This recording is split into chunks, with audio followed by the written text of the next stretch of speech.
drops it. Touchdown.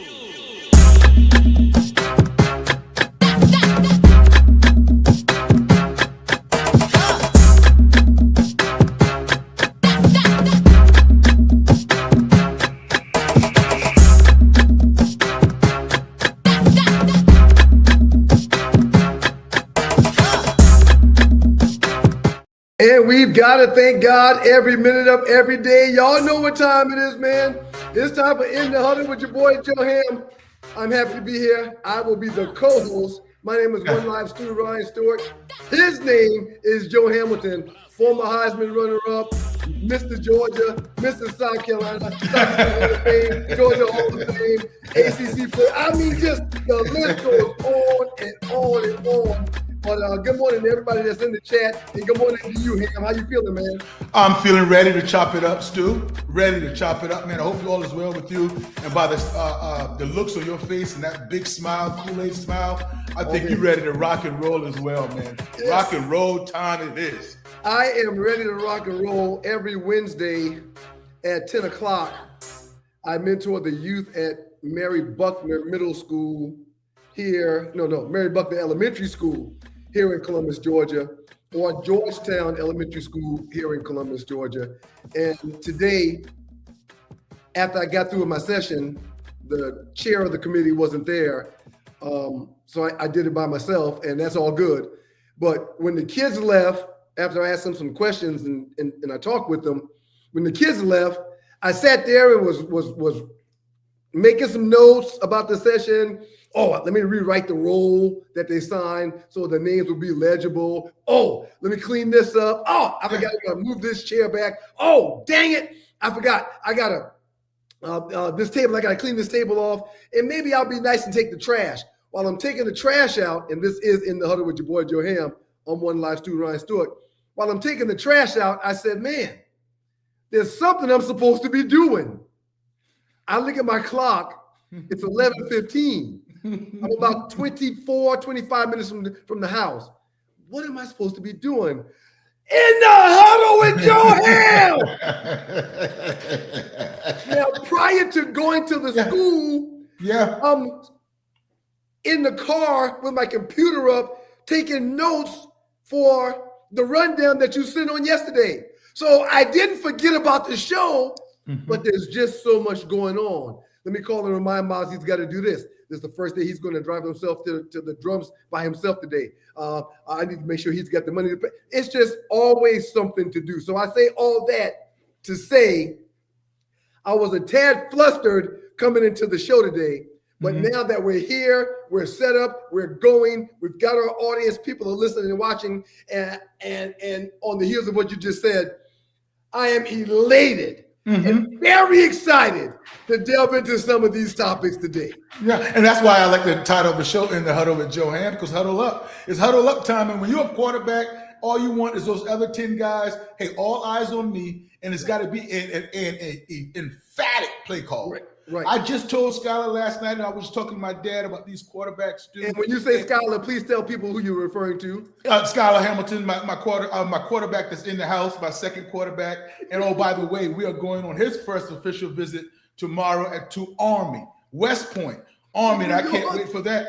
I can't wait for that. So he's got a few of them set up coming up soon. Hey, please remember what you're going to say. Yeah. Ain't too many people that go to Army, go to the Citadel, go to the Air Force Academy. Ain't too many people that go to the military academies that don't come out of there with their ears together.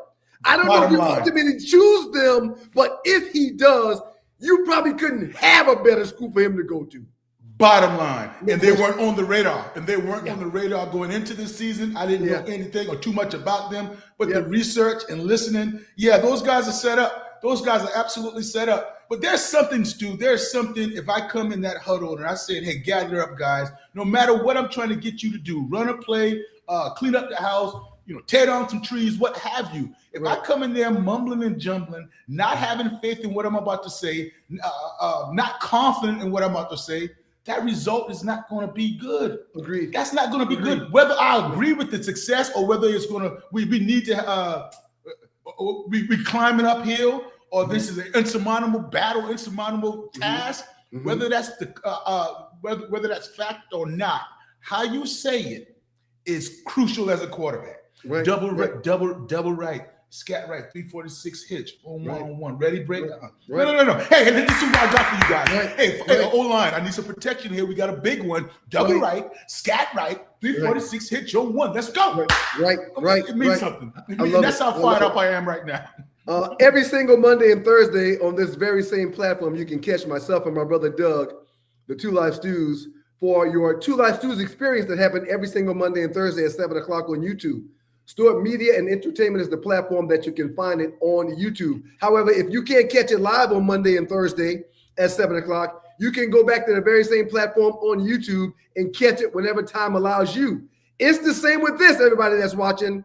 In the Huddle with Joe Ham is a show that we do on Wednesdays, typically at 12. If we can't get to it at 12 on Wednesdays, we push that thing back to 8 or 9 o'clock because it is imperative that we bring you In the Huddle with Joe Ham every single day, where we dig into sports a little deeper than Doug and I do. Before we get started, I've asked you how you're doing. We've talked about that. We've yapped and chummed it up.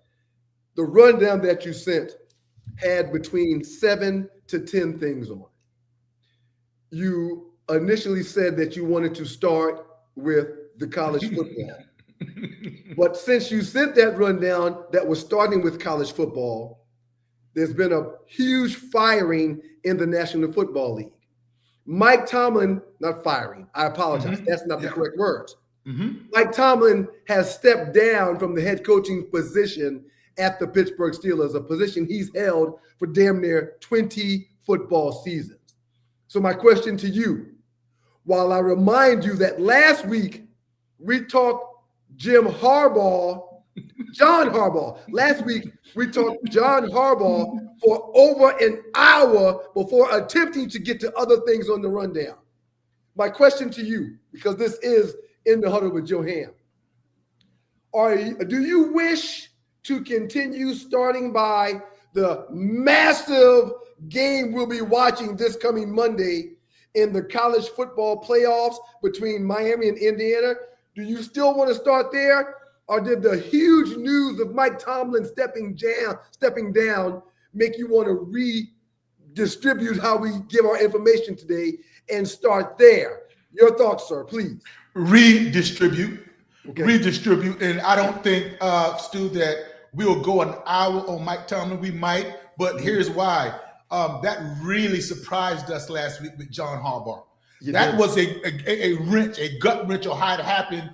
And while it was surprising yesterday, because that was really, really quick, it is breaking news. And I would put that above right now because the national championship is not at hand. And while we would not have an in-between in the Huddle with Joe Ham session going on before the national championship game, we can get to that.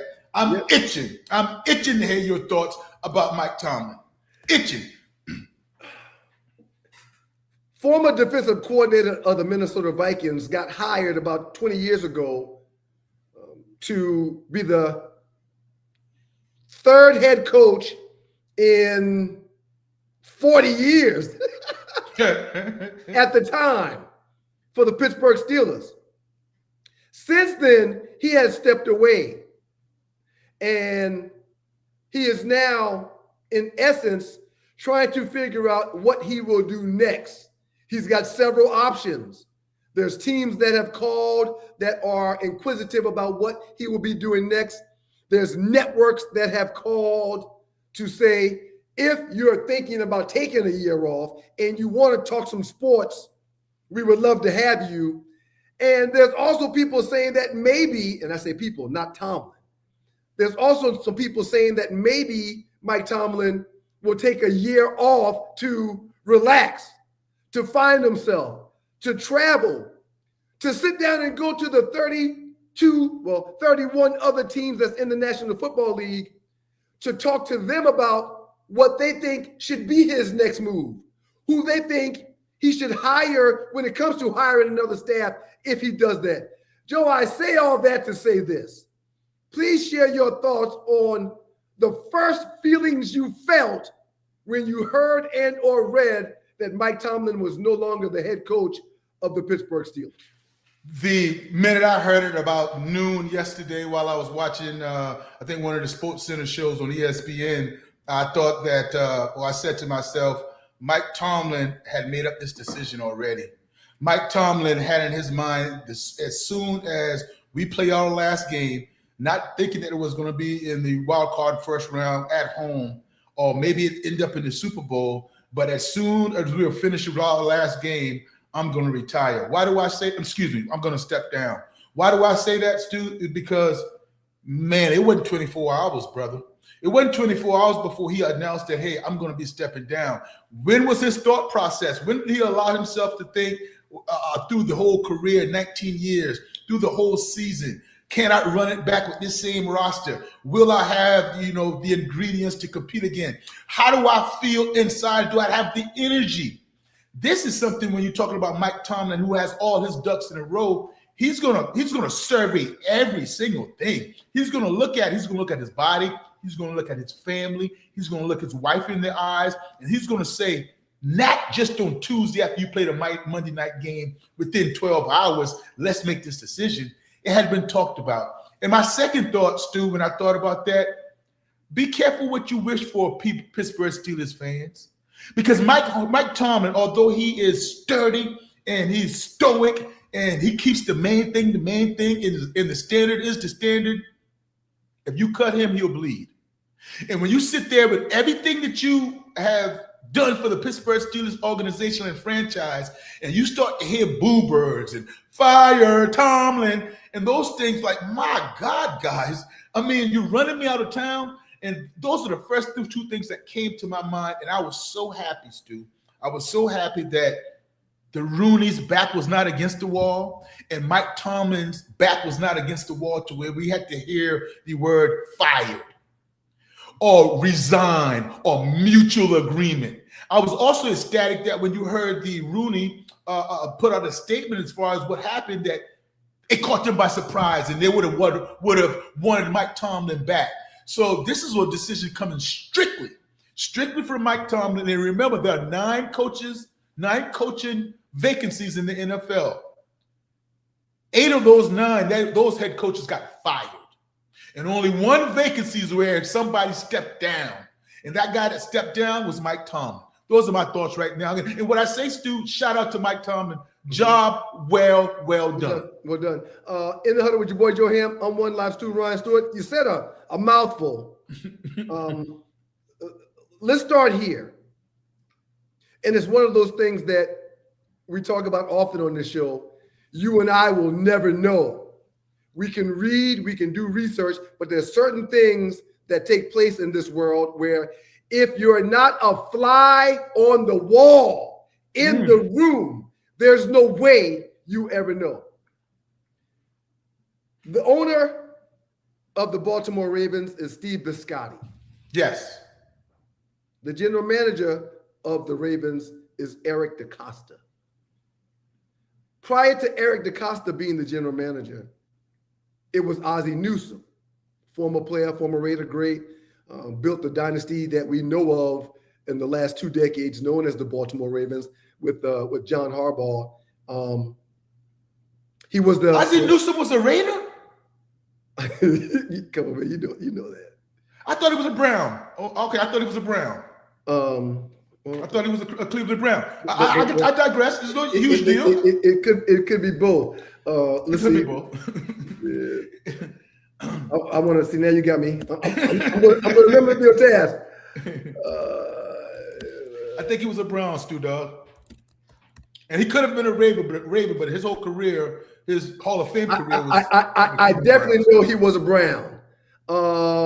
Cleveland Brown, tight end, 78 to 89, 23rd overall pick in the first round. He was a baller. Hall of Fame inducted as a player in 99. You're correct. There's no tie to the Raiders. I apologize. Why did I think that? That's neither here nor there. Thank you for the correction. Thank you for the correction. The point I'm trying to make is I don't think Mike Tomlin went into the Pittsburgh Steelers organization to say, I don't want to be here no more. Ooh. Okay. I don't think that. However, I think that the Pittsburgh organization and the Rooneys respect that office so much that even though they may have wanted him gone, firing him is not something that they were going to do. Mm-hmm.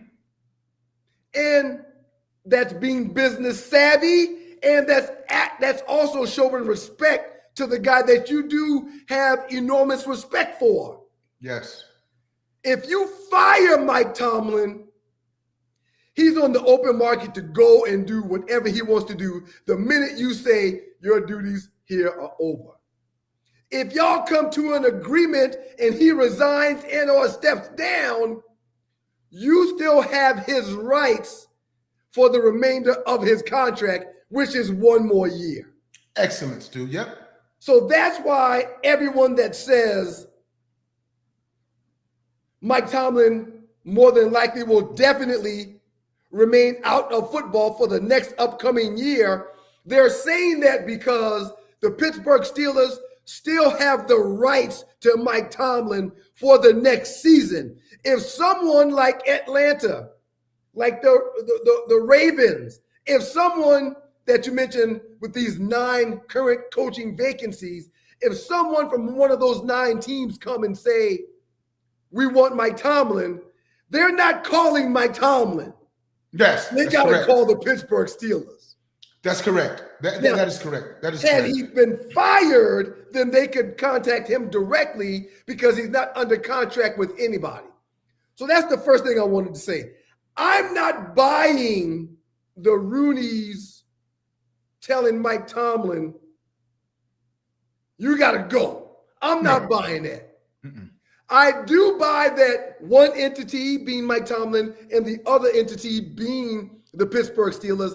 I do buy how both of them probably say it may be time for a change. It may be time for that's a change. good. That is good. That is real good, Stu. I can see that happening. I can see that happening, and I can see it happening that Mike Tomlin is such a stand-up guy. This is the outcome he wanted. He wanted to be able to leave the Pittsburgh Steelers to where they can get compensated, even if he decides to do something else. But in between that year. But here's the deal: the only thing I'm saying about Mike Tomlin going into that meeting, they said that he still came in early, 5:30 that morning. That would be Tuesday morning, and then they still had a standard 2 p.m. team meeting. In between that time, I think they were just chopping it up. I don't think it was any angst in that room. I think it was appreciation in that room. I think it was a lot of hugs. I think it was questions going back and forth that said, how are you feeling going forward? How do you feel going forward? Because here, what could Mike Tomlin be disgruntled about as far as the Pittsburgh Steelers? I don't think, although he's not the GM, he has say in who they bring in. And that's evident to where how Aaron Rodgers talks about him. And the only reason Aaron Rodgers went to the Steelers was because of Mike Tomlin. So he has some say in the roster. So total control. So I think it was a decision to where if he wanted to come back, the Pittsburgh Steelers would allow him to come back because, to your point, that's just not something they would do. And if they tried to run Tomlin out, why don't you think Tomlin would do what Harbaugh did? Right. Harbaugh had that same opportunity. But that same who you talking about, the owner, Bisciotti, and the general manager, DeCosta, they tried to make it plain to us. This was a firing. Yeah. Why was it a firing? Because John Harbaugh did not want to exit. John Harbaugh still wanted his job. I think the writing was on the wall for Mike Tomlin, and Mike Tomlin wanted to start fresh.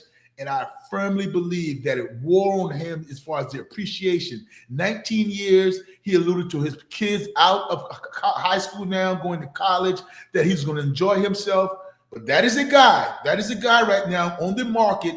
That's who I love as head coaches, a CEO that cannot have his hand on on one particular offense, defense, or special teams, but he can have his hands on everything. It is In the Huddle with your boy Joe Ham. I am one live student, Ryan Stewart. Quick reminder, you can catch the 2 Live Stews tomorrow morning at 7 o'clock for your 2 Live Stews experience. I'm going to play some sound from a show that I watch from time to time. It's the Colin Cowherd show. Yes. And after we watch this video together, we'll come back on the other side and have a little conversation.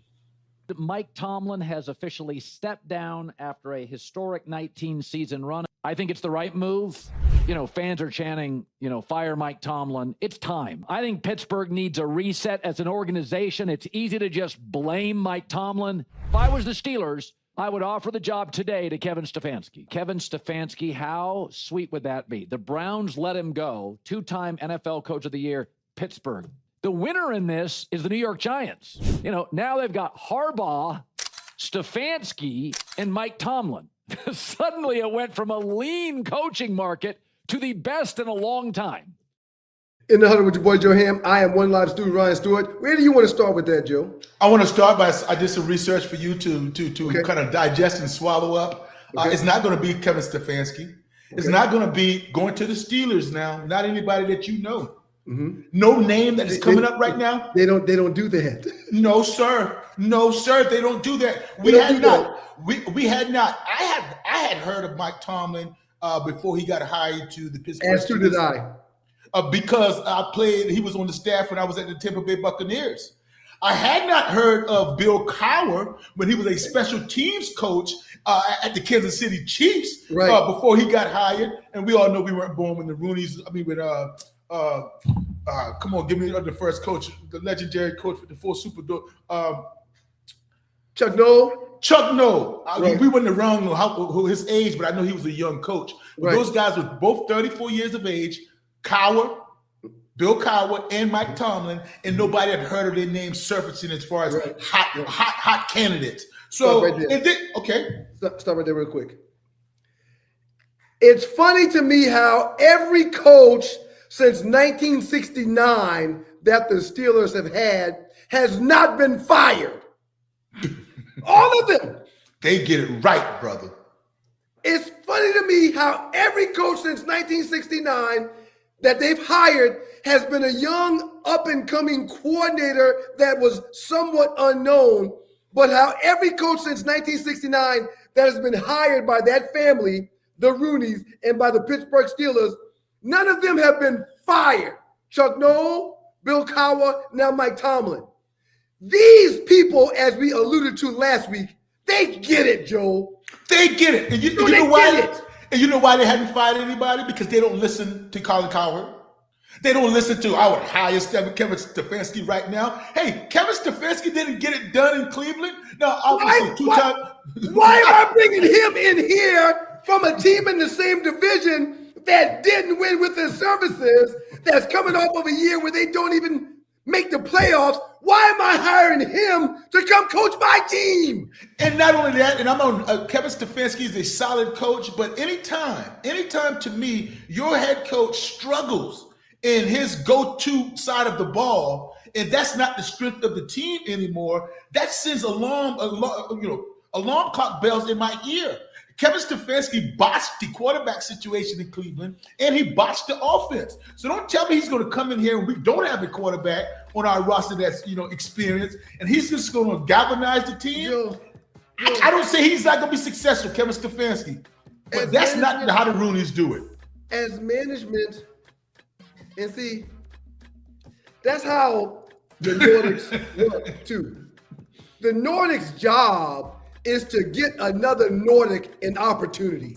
The Nordics' job is to, if there's a Nordic that I like that may be down on his luck, I'm going to use this platform and this microphone right here to push another Nordic I like into that opportunity. Dayball, Stefanski, why the hell the Steelers want them on the heels of their last job? Does that make any sense? None, because they don't play merry-go-round. Just like you just alluded to, they don't play merry-go-round, so they're not going to go for guys that has been fired, guys that were unsuccessful, and not to say they can't miss, but they haven't yet. Right. They haven't missed. Why? Right. Because they do their due diligence and they listen. They tune out the outside noise about what everybody else thinks. It's going to have to be a guy that is vetted by the Rooneys and has great leadership. Yep. Great leadership. My question and comment to you before we go pay some bills really briefly and come back and stay on this for just another quick second before we move on. My question to you is,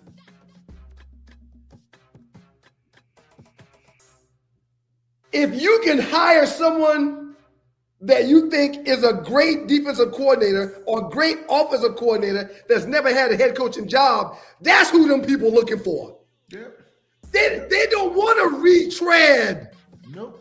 They don't want someone that did not have success last year. Nope. I know you'll know. Andy Reid ain't getting this job. They're not calling Andy Reid. He's a very successful coach, but they're not calling Andy Reid for this job. They're going to find somebody that we have never, ever said. No, sir. To get this job, to be there and build a program for the next 10, 15 to 20 years. Before we pass the bills, go ahead and say what you're going to say. Well, you'll know this name. Excuse me for not doing my quick research, but who are we going to hear of? And the candidate's going to be like the one I'm about to name now. Who's the defensive coordinator for your NFL team? Is it Shepard, Kelvin Shepard? Okay, yeah. Kelvin Shepard, that's who they go for. Right. That's the names. Very, very few people know. Yes, he was a defensive coordinator for 1 year, and every time you heard him speak in his press conference and talk about the defense, we rave about him. I raved about him, and those are the type of people that the Pittsburgh Steelers go after. Young, up and coming, that can galvanize a whole organization and city. You know another great name that I like?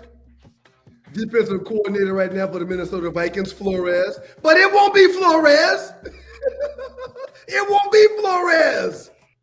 No, it's not going to be a name that we know. Your suggestion is a very good one, but it's not going to be a name that we hear all these talking heads talking about right now.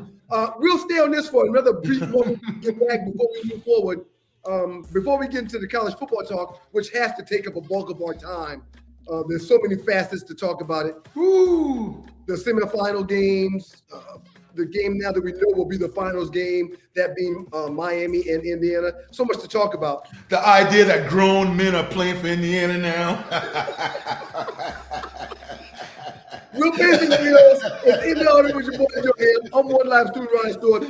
We'll be back in a brief 45 to 55 seconds. Y'all keep it locked. Listen, I played in the NFL. I've taken enough shots to last a lifetime. And let me tell you this, taking a shot just to lose weight, that's not a smart play.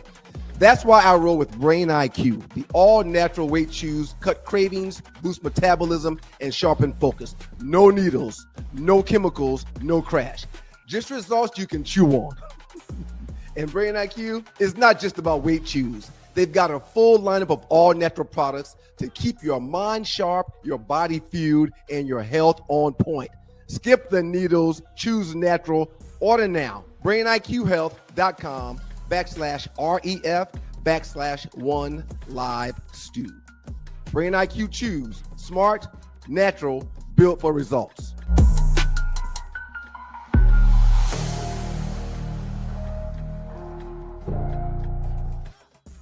In the huddle with your boys, Joe Hamilton and Ryan Stewart. He's Joe. I'm Ryan, and this is In the Huddle with Joe Ham. Don't forget you can catch the Two Live Stews tomorrow morning, every Monday, every Thursday, 7 o'clock. Two Live Stews Experience goes down.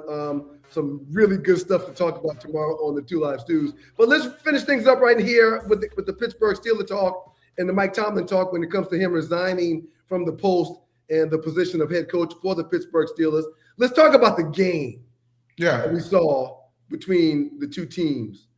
Joe, the Pittsburgh Steelers didn't bring anything to the table. They don't have anything to bring. and it's shameful because they won a division. So, I'm being facetious a little bit, but they won a division. But when you look at it, they won a division without DK Metcalf. And they look like a worse team with him in the wild card game. Right. They could not protect Aaron Rodgers. Aaron Rodgers he looked very old. I'm talking in the first quarter when that pass rush got to him. He threw a ball and got a flag for intentional grounding. There was one time where he got sacked, and not because one of the Texans got to him, but because he fell over somebody that was already on the ground.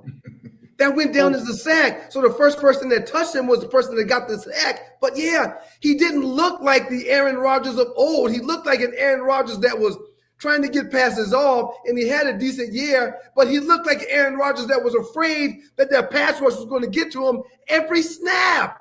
Yeah, and it's gonna haunt Aaron Rodgers how his career is gonna end. And not because they lost. I think he really enjoyed this past year with the Pittsburgh Steelers without a doubt at all. But your last pass, pick six, you don't want that as an inside feeling. So you want to erase that. But here I want to present this to you, Stu, before we move on. Please. Everything you said about the Pittsburgh Steelers and hadn't fired a coach in 45 years and those type of things, the organization is stable.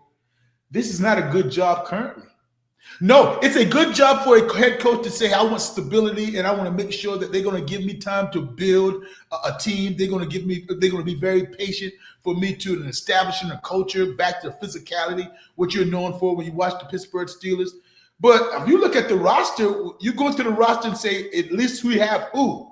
TJ Watt and then who else? Oh. Because they're going to want to cut tie with Cam Hayward. He's old and he's getting paid a lot of money. Yep. I'm not looking at Jalen Ramsey to be back anymore. No, I agree. So you look at the skill position, DK Metcalf is a really good player, but come on, who are you going to build around? So on paper, this is not one of the sexiest jobs this year. Now, it's a very sexy organization, stand-up organization, but the roster right now currently is not a roster where you would put all these openings. That Pittsburgh Steelers job coming open would be a must-get if you're a head coach. In the huddle with your boy, One Life Stu. This is Joe Hamilton. We are in the huddle with him. I'm just a co-host here. Every Monday and Thursday, you can catch the Chill Out Stews, but every Wednesday, you can catch Joe and I here, typically around noon. But if we can't make that noon time work, we'll push this thing back to 8 or 9 o'clock. But we will be doing a show on Wednesdays. Joe, I'm going to jump around a little bit because I think there's a few games that we want to talk about. But before we do that, we talked about Mike Tomlin stepping down, and we talked about, you just now mentioned it, sexy position, sexy hire. Out of the 9 coaching vacancies, Coach Ham, right now, what's the sexiest job in your humble opinion? Wow. ATL. And here's why. For the viewers that's not, I'm sorry. for the viewers that's not using a visual medium, if you're just listening to the show, Joe is wearing an ATL jersey. And when I asked that question, sexiest open vacancy that's available, he pulled up his jersey to show the ATL on it. Joe, why do you think the ATL is the sexiest vacancy that's open right now? I'm not running from competition at all, Stu, but it's one that you don't have very many expectations going in year 1, year 2. The expectation is going to be to win the division. The NFC South was not that good. The expectation is going to be able to get Michael Penix Jr. Solidified or validating the number 8 overall pick, and you have pieces in place. You have an all-world, a top 7 wide receiver in Drake London, a top running back 1 in Bijan Robinson. You had a defense that improved tremendously with sacks, finishing top 5 in sacks. And those 2 first-round draft picks that you drafted last year, you just absolutely hit on those guys. You still got A.J. Terrell. You still got Jesse Bates in the back end. You got those linebackers flying around almost to the point to where I wouldn't be mad if the new head coach keeps Jeff Ulbrich on staff, but I'm not sure if they're going to do that. That's the way that defense improved. And I know what you're going to say about the Baltimore, not you, but in general, but the Baltimore Ravens. You have the 2-time MVP. They were a close second to me. They're 2-time MVP, Derrick Henry in the backfield, but how many more years do he have left? But where do you go from there? Are you going to trust Zay Flowers? Are you trusting a Mark Andrews that's really on the back end or the back 9 of his career, so to speak? That defense that is always put together is a great organization, yes. And then we go to the Giants. For me, it's third, Stu. Giants for me the third because everything is in place that way too. As far as Jackson Dart, quarterback, Malik Neighbors. Hopefully he comes back off of that Achilles or maybe ACL tear next week, healthy and ready to go because he was the Rookie of the Year, Offensive Rookie of the Year, lighting it up. But I have to go to the Atlanta Falcons, and not just because I'm here and I wanted to represent that way. When you look at it and you're not in New York, expectations there are going to be there regardless. And that's not saying anybody's not going to be a competitor. You want the heat, but you want to be able to do your job, comfortably a little bit too. But I just think the weapons and the youth that the Atlanta Falcons present gives me the sexiest job. Joe, I think that when it comes to looking at the best job from a future coaching perspective, I think you got to look at three things. If I'm wrong, please tell me I'm wrong and please correct me. If you want to add or subtract from what I'm about to say, please don't hesitate to do that either. But I think you got to look at ownership first. Is this an owner that spends his money? The Cincinnati Bengals have ownership that doesn't dig into the pockets, doesn't spend a lot of money, don't have a plethora of scouts all around the country. Got a handful of scouts that are told they need to scout all around the country. So what's ownership look like when you're looking for a job? Second question. If you can take a job that's already got the most important position in all of sports, you're going to be in a better situation. That's the quarterback. You don't want to come in with the understanding that we're going to get us a quarterback because you don't know who you're going to get and how that's going to work. You want to come into a system where you have seen said quarterback have success. You have seen said quarterback showing and exhibiting a strong arm. You have seen said quarterback having extensive leadership skills to not just lead your offense, but lead your entire team. Not just lead your team, but lead your entire franchise. And lastly, the sexiest job is going to be one that comes with the ownership, the quarterback, and if there's some semblance of a defense. Because as important as the quarterback is just as important for the defense to be good too, because you need points to win games, but a good defense will stop any offense from scoring points to give your offense the ball with more scoring opportunities. So owner, quarterback, and defense. And if you put all of the 9 teams one by one on a scale to see which side would drop and which side was lift, the dropping side being the heavier side, the dropping side being the better side because it's lifting the other team up. If you put Baltimore on one side and Atlanta on one side, which way is the scale going to tip, Joe? Baltimore.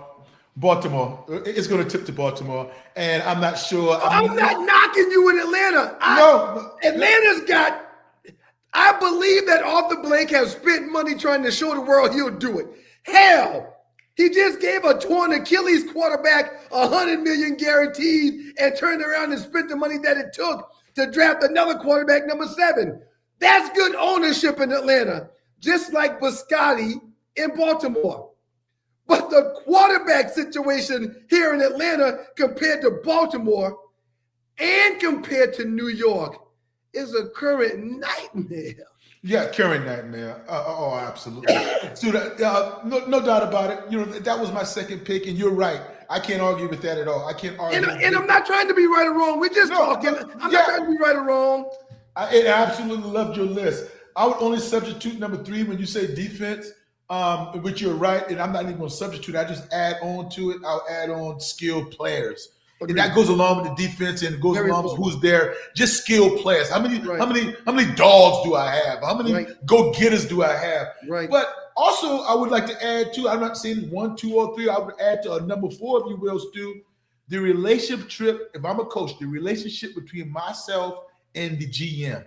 Okay. Do I have any way with what Bill Parcells was famously for saying that they want me to cook the dinner, but they don't want me to shop for the groceries? Right. And I don't necessarily think that a head coach or a new head coach that you're going to bring in needs all the say so in a GM, but it's going to have to be a relationship. And one of those questions I would have to ask is that GM already there? Is he going to come in with me? Is he going to be the one hiring me? Am I going to be the one, like Atlanta situation? Are you going to hire a head coach first? Or are you going to hire a GM first? Right. Or a GM going to hire the head coach? So those things are very, very important because I always look back at that marriage between John Lynch and Kyle Shanahan. Mm-hmm. That was one that was so perfect because both got 6-year deals.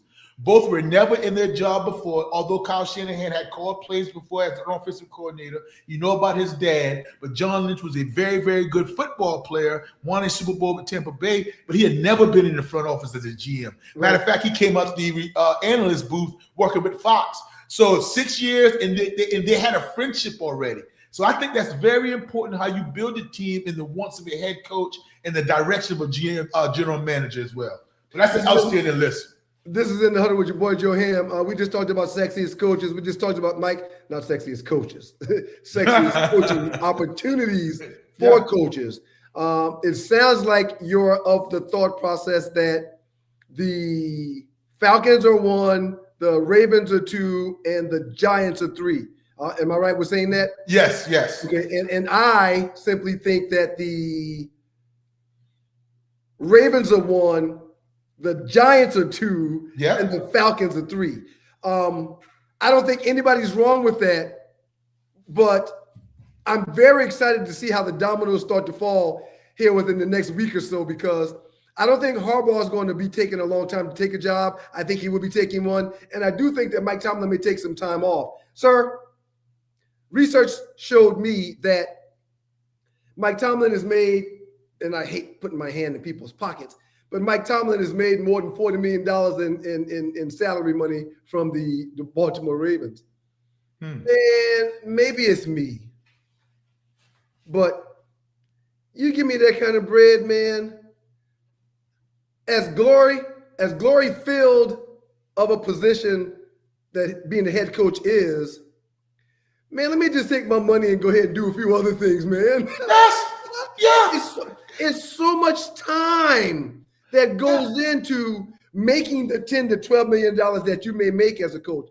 It's so much time that goes into scouting. It's so much time that goes into the mini camps. It's so much time that goes into two-a-days. These coaches during the season, they're at the stadium from 4:30, 5 o'clock to 8:30, 10:30. When they get home, the kids are still asleep. When they leave home to go back to work, the kids are still asleep. Bobby Ross and Wayne Fontes talked about the two head coaches I had while I was in Detroit. Bobby Ross and Wayne Fontes talked about the importance of the 1 day per week they allowed the coaches and their families to come to the stadium to have lunch together. And how big of a deal that was to him and the staff. Not that you go home, they come where you are. They come where you are. In which they appreciate it. They appreciate that. But that coach can't take his wife in the office and get no nookie real quick. No. And Stu, I would add to that because earlier, and I've heard the same thing you heard about. Because the nookie's important. I'm sorry. Very important. Go ahead. You see your wife up in how long? A couple of days. Let alone you have a big week. Let alone you play on a Sunday and Thursday on a short week. I mean, come on. Where's the family time? And that's why they talk about the tight-knit family, what a football locker room and a football coaching staff, adhere. And to be a successful franchise, you have to have that. But to your point, what you just said, who's to say Mike Tomlin wants to bite off the media? Right. Yeah, you can pay him another full-time job. Yes, you can say, yeah, I mean, he can make whatever amount of money he can make. He gonna make $20 million. He gonna make $10 million. Okay, go ahead. But to your point, though, Stu, I looked that up as well. The highest paid coach in the NFL, everybody would not disagree with is Andy Reid. Andy Reid, and I didn't know these coaches were making this much money. Andy Reid is making $20 million. Yes. Sean Payton is making 18. Yes. John Harbaugh was making 18. Yeah. And there you sit Mike Tomlin right there, $17 million a year. And how long has he been doing? How long has he been a coach there? Not making that much because he just did his contract extension. Right. But man, he's handsomely paid. So I don't know about that money driving him to do other things after this offseason. And speaking of being handsomely paid, when you hire a John Harbaugh, when you hire a Mike Tomlin, you're going to be hiring those two coaches to give them a pay raise. Tomlin ain't going to come in to make the same amount of money he made the current deal. He's going to come in for more money on a new deal. John Harbaugh not going to sign with somebody, say he goes to Miami. He's not going to tell them folk down there that run the waste management company, I'll take $36 million for the next 2 years. He going to say, yeah, man, I was making that already. You got to give me 40. Yeah, without a doubt. And it's so much work. I've told people for years, I had the opportunity to coach at several different places, especially the last few years at different high schools.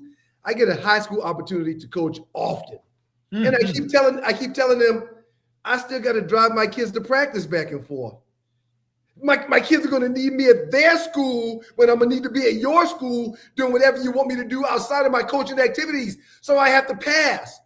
When I left Detroit, after I got cut the last time, they allowed me to rehab in Detroit at the training facility in Detroit as long as I wanted to. Why? They thought I was going to get the coaching bug and want to stick around and be in those meetings. Want to be an assistant. And I was like, yeah, I'm going to stick around for 2 or 3 weeks to rehab while hopefully I get another opportunity. But if I don't get another opportunity to play ball within the next month, I'm going back to Atlanta to start life down there. I don't want to be a coach right now. Boy, because there's a lot to chew off. There's a lot to bite, and there's definitely a lot to chew, and even more to swallow.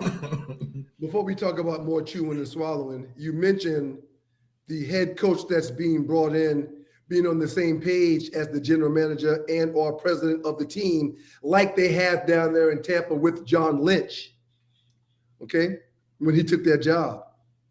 The Atlanta Falcons, the team that you think is the sexiest job, the team that you're wearing their jersey right now, they hired Matt Ryan to run football operations for the Atlanta Falcons.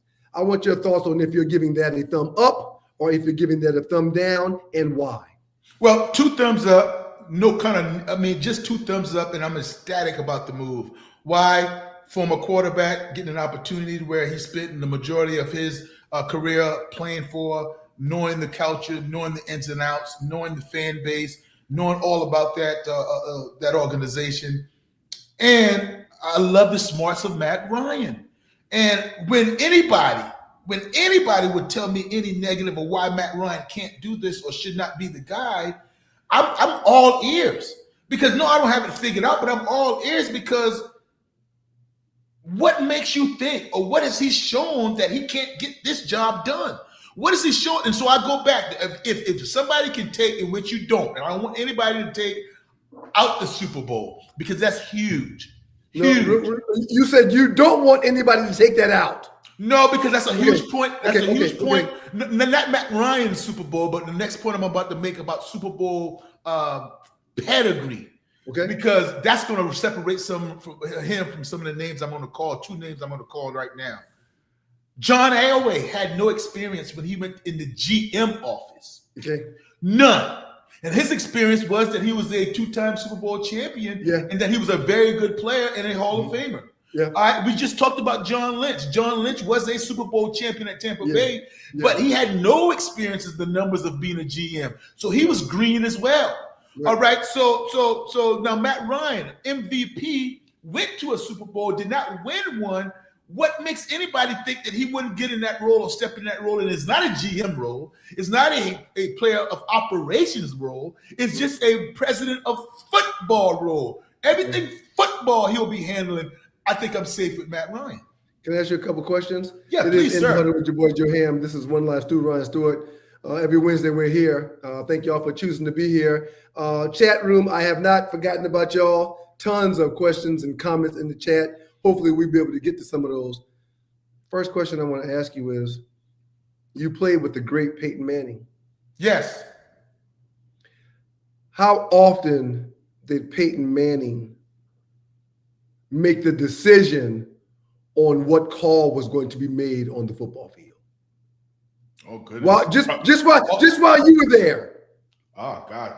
96% of the time? 96% of the time. I'm almost at all, but okay. All right. I'm glad you said that. You said 96% of the time. Ooh, I'm going someplace.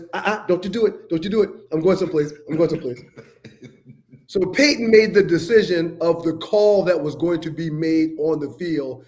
You say an estimated 96% of the time. Mm-hmm.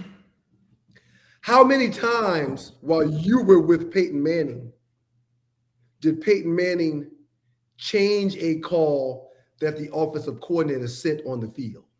Oh, gosh. You don't have to be Same exact. percentage. Same percentage. 90% of the time. Same percentage. Okay.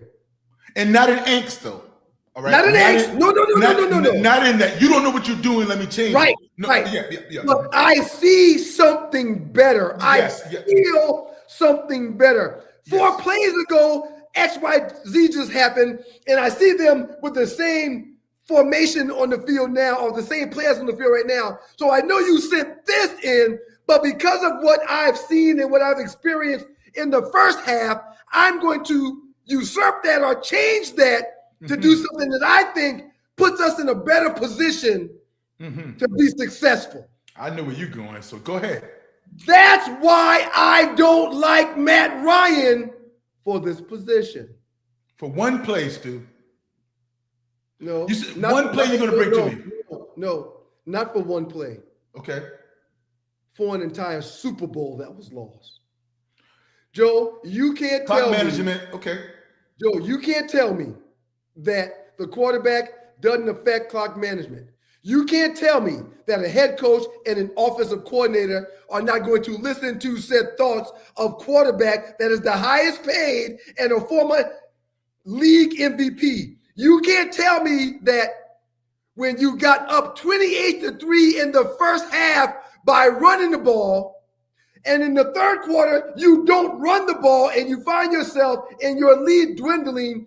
You can't tell me that Matt Ryan didn't have the power to say, I'm calling a timeout. And I will Hey, not tell you man, that. why are we not running the ball anymore? Yes. We had a running back that had over 80 yards, almost 100 yards in the first half. Why do I keep dropping back, throwing the ball? Why are we stopping the clock? You know we're not up 28-3 anymore. Hey, coach, real quick. What's the call? So. Timeout. Hey, coach, it's 3rd and 3 right now. I've got sacked X amount of times. You want to run a play that was the same play that I almost got sacked on before? If we do that, we're going to be out of field goal range, coach. Or not even timeout.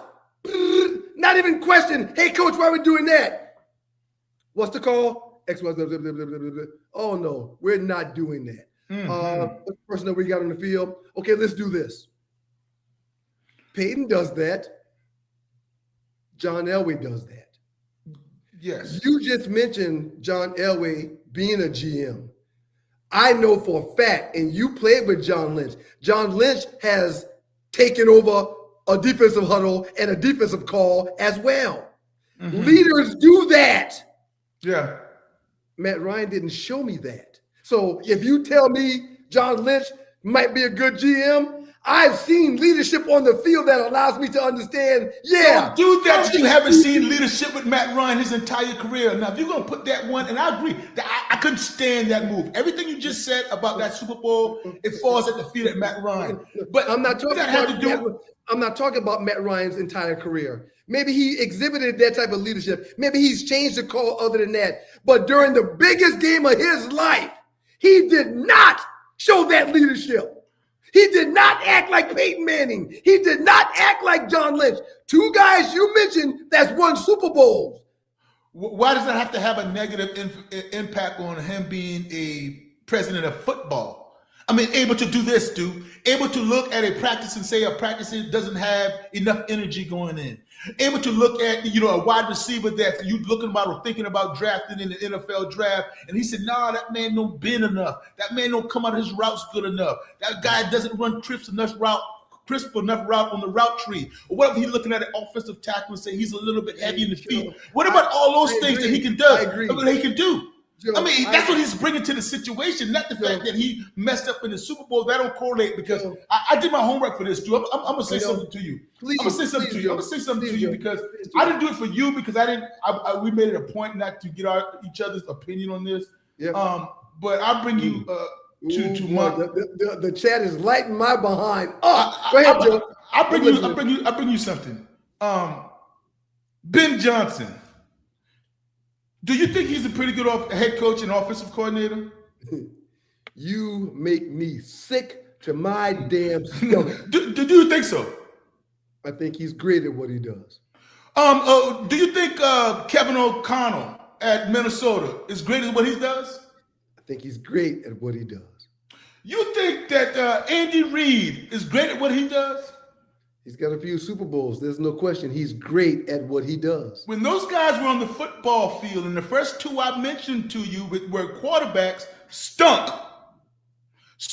But that did not take away their job to go be an offensive coordinator or be a head coach and lead men. And I'm sure, and not in the Super Bowl, Stu, if you're going to hang your card on that, not in the Super Bowl, but because they fail on the field every now and then, doesn't make anything that where you get in that role that you can't do. Joe, and Mike Singletary was in Hall of Fame player, but couldn't coach. That won Super Bowls. But couldn't coach. Right. So I mean, that's why I want to give Matt Ryan a chance. That's it. Okay. I'm not saying he's going to be great. I want to give him a chance. That's why I like to hire him. I think Matt Ryan is a great quarterback that did great things here in Atlanta. However, those other guys that you mentioned won Super Bowls.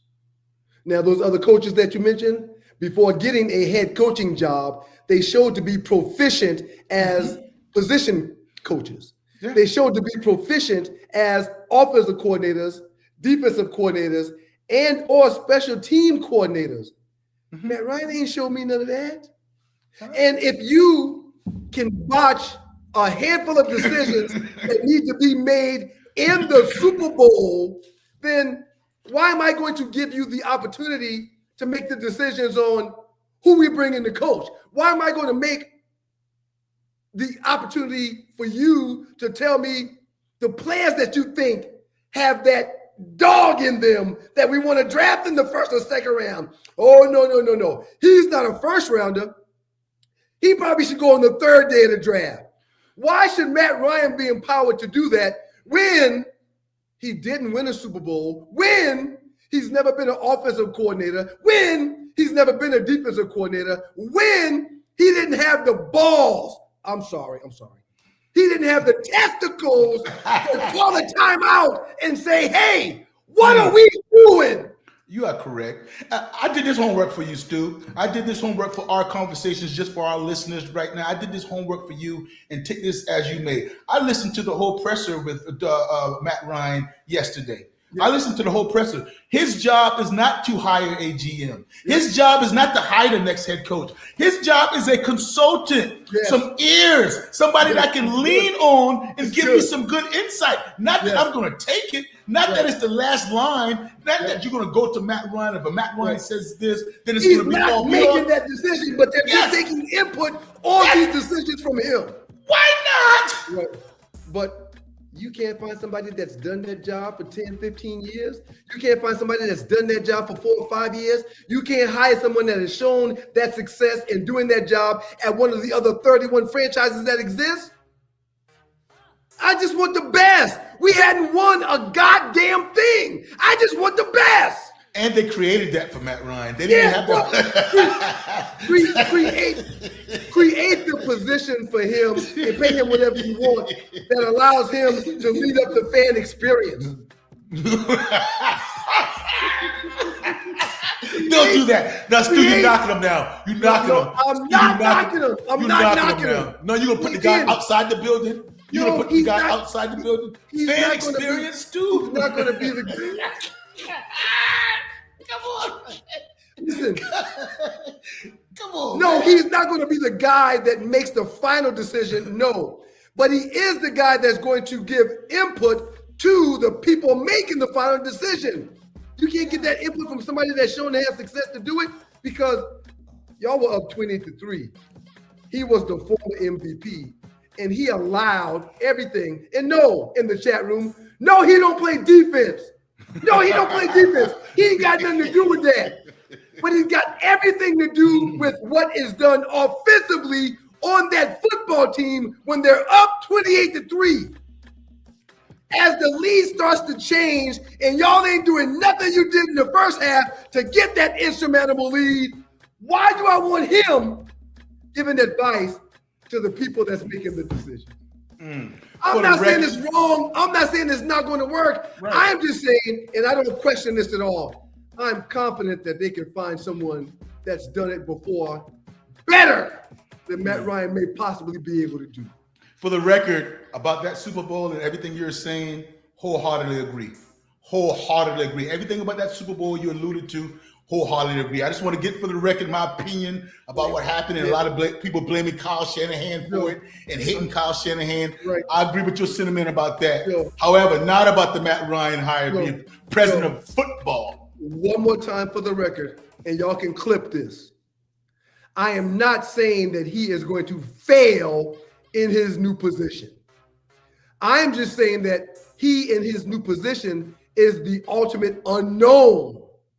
And that off the blank at 80 plus years old, and this franchise who hadn't won the Super Bowl are not in a position to experiment with someone that is going to be doing on-the-job training. You got the money, Dude, and that's not true, Stu. to hire somebody else that has done it and has been successful at doing it already. Stu, that's not true, because we just alluded to John Elway and John Lynch had not done it before. We had to go back on their. We had to go back to their player on the field. They hadn't done it. They weren't in their roles. They made decisions as players on the field that ultimately lifted their franchise and their team to a Super Bowl. Matt Ryan has not. He has not.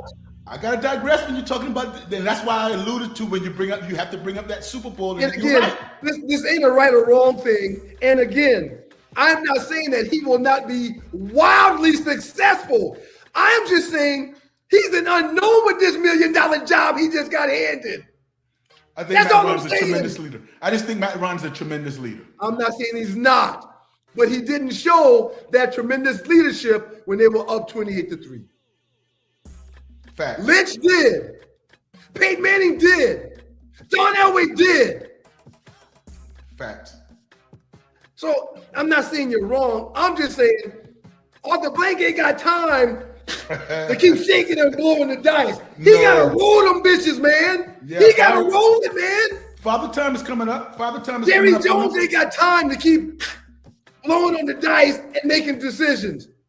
Jerry Jones needs to, maybe because it's taken 30 years since he's been there, maybe Jerry needs to hand those decisions over to people that are the football people that have made those decisions before. Because he ain't having success doing it. The last time Jerry did it and got to a Super Bowl, it wasn't Jerry, it was Jim Johnson. Well, that was Barry Switzer, but you're right. Well, Jimmy won 1-2. Yeah. And then Barry followed up behind Jimmy when Jerry wanted all the power and the juice from Jimmy. When Jerry wanted the lights and the glitter from Jimmy and fired Jimmy. He brought in Barry Switzer, and Barry followed him up and did it again. But I mean, hey, Jerry hadn't shown me that that's in his wheelhouse. No, you're correct. You're correct. I had no idea you was going to bend the whole decision of Matt Ryan, and he can't, or he might not do it just because of the Super Bowl. I could be wrong. That's what ATL does. They experiment. They're always doing the weirdest-ish possible. Is Matt Ryan responsible for Kirk Cousins' massive contract? No. Is Matt Ryan responsible for Penix being average? No, he's not. He's not. But in my eyes, side is broad, city broad. I'm sorry. In my eyes, Matt Ryan is responsible for the Falcons not having another Super Bowl or not having a Super Bowl. In my eyes, he's a big to-do with that, and that's why I feel because it falls on the quarterback most often than not. But I'm not going to disagree with that. You know, when they touch the ball every single snap on offense. Before we pay bills, Kim Lucas, man, this is Blank's apology to Ryan for going after Deshaun Watson. I've heard that multiple times, and I agree with that too. I'm fine with that. A man that's trying to win the Super Bowl is going to do that, trying to go throw gifts out there? Come on. It can't be. That's good stuff. That's good stuff. You're not with the two last twos. Up next with your guy in the huddle with Joe Ham and one last two, Ryan Stewart. We're going to mention all of the playoff games briefly and talk about some of the significance of them. I need to apologize to Joe. I went off the rails this past weekend, and I called Joe while I was literally crashing out. And I am never big enough as a man to act like I'm never wrong. I'm wrong all the time. Hell, I just told y'all that Ozzie Newsome was a Raider. He's a Brown. Mistake by me. I was corrected by him. I'm not always right. But I'm going to just most of the time. I'm going to bring up one of my wrongs, and I'm going to highlight it because Joe tried to talk me off the ledge, and I hung up on him. A funny story. Y'all keep it locked. It's In the Huddle with your boy Joe Ham. I'm one live student, Ryan Stewart. We'll pay these bills here briefly, and we'll be right back to talk about these final teams and also to get into the national championship. Y'all keep it locked. Listen, I played in the NFL. I've taken enough shots to last a lifetime. And let me tell you this, taking a shot just to lose weight, that's not a smart play. That's why I roll with Brain IQ, the all-natural weight chews, cut cravings, boost metabolism, and sharpen focus. No needles, no chemicals, no crash. Just results you can chew on. And Brain IQ is not just about weight chews. They've got a full lineup of all-natural products to keep your mind sharp, your body fueled, and your health on point. Skip the needles, choose natural. Order now. BrainIQHealth.com/REF/1LiveStew. Brain IQ Chews. Smart, natural, built for results.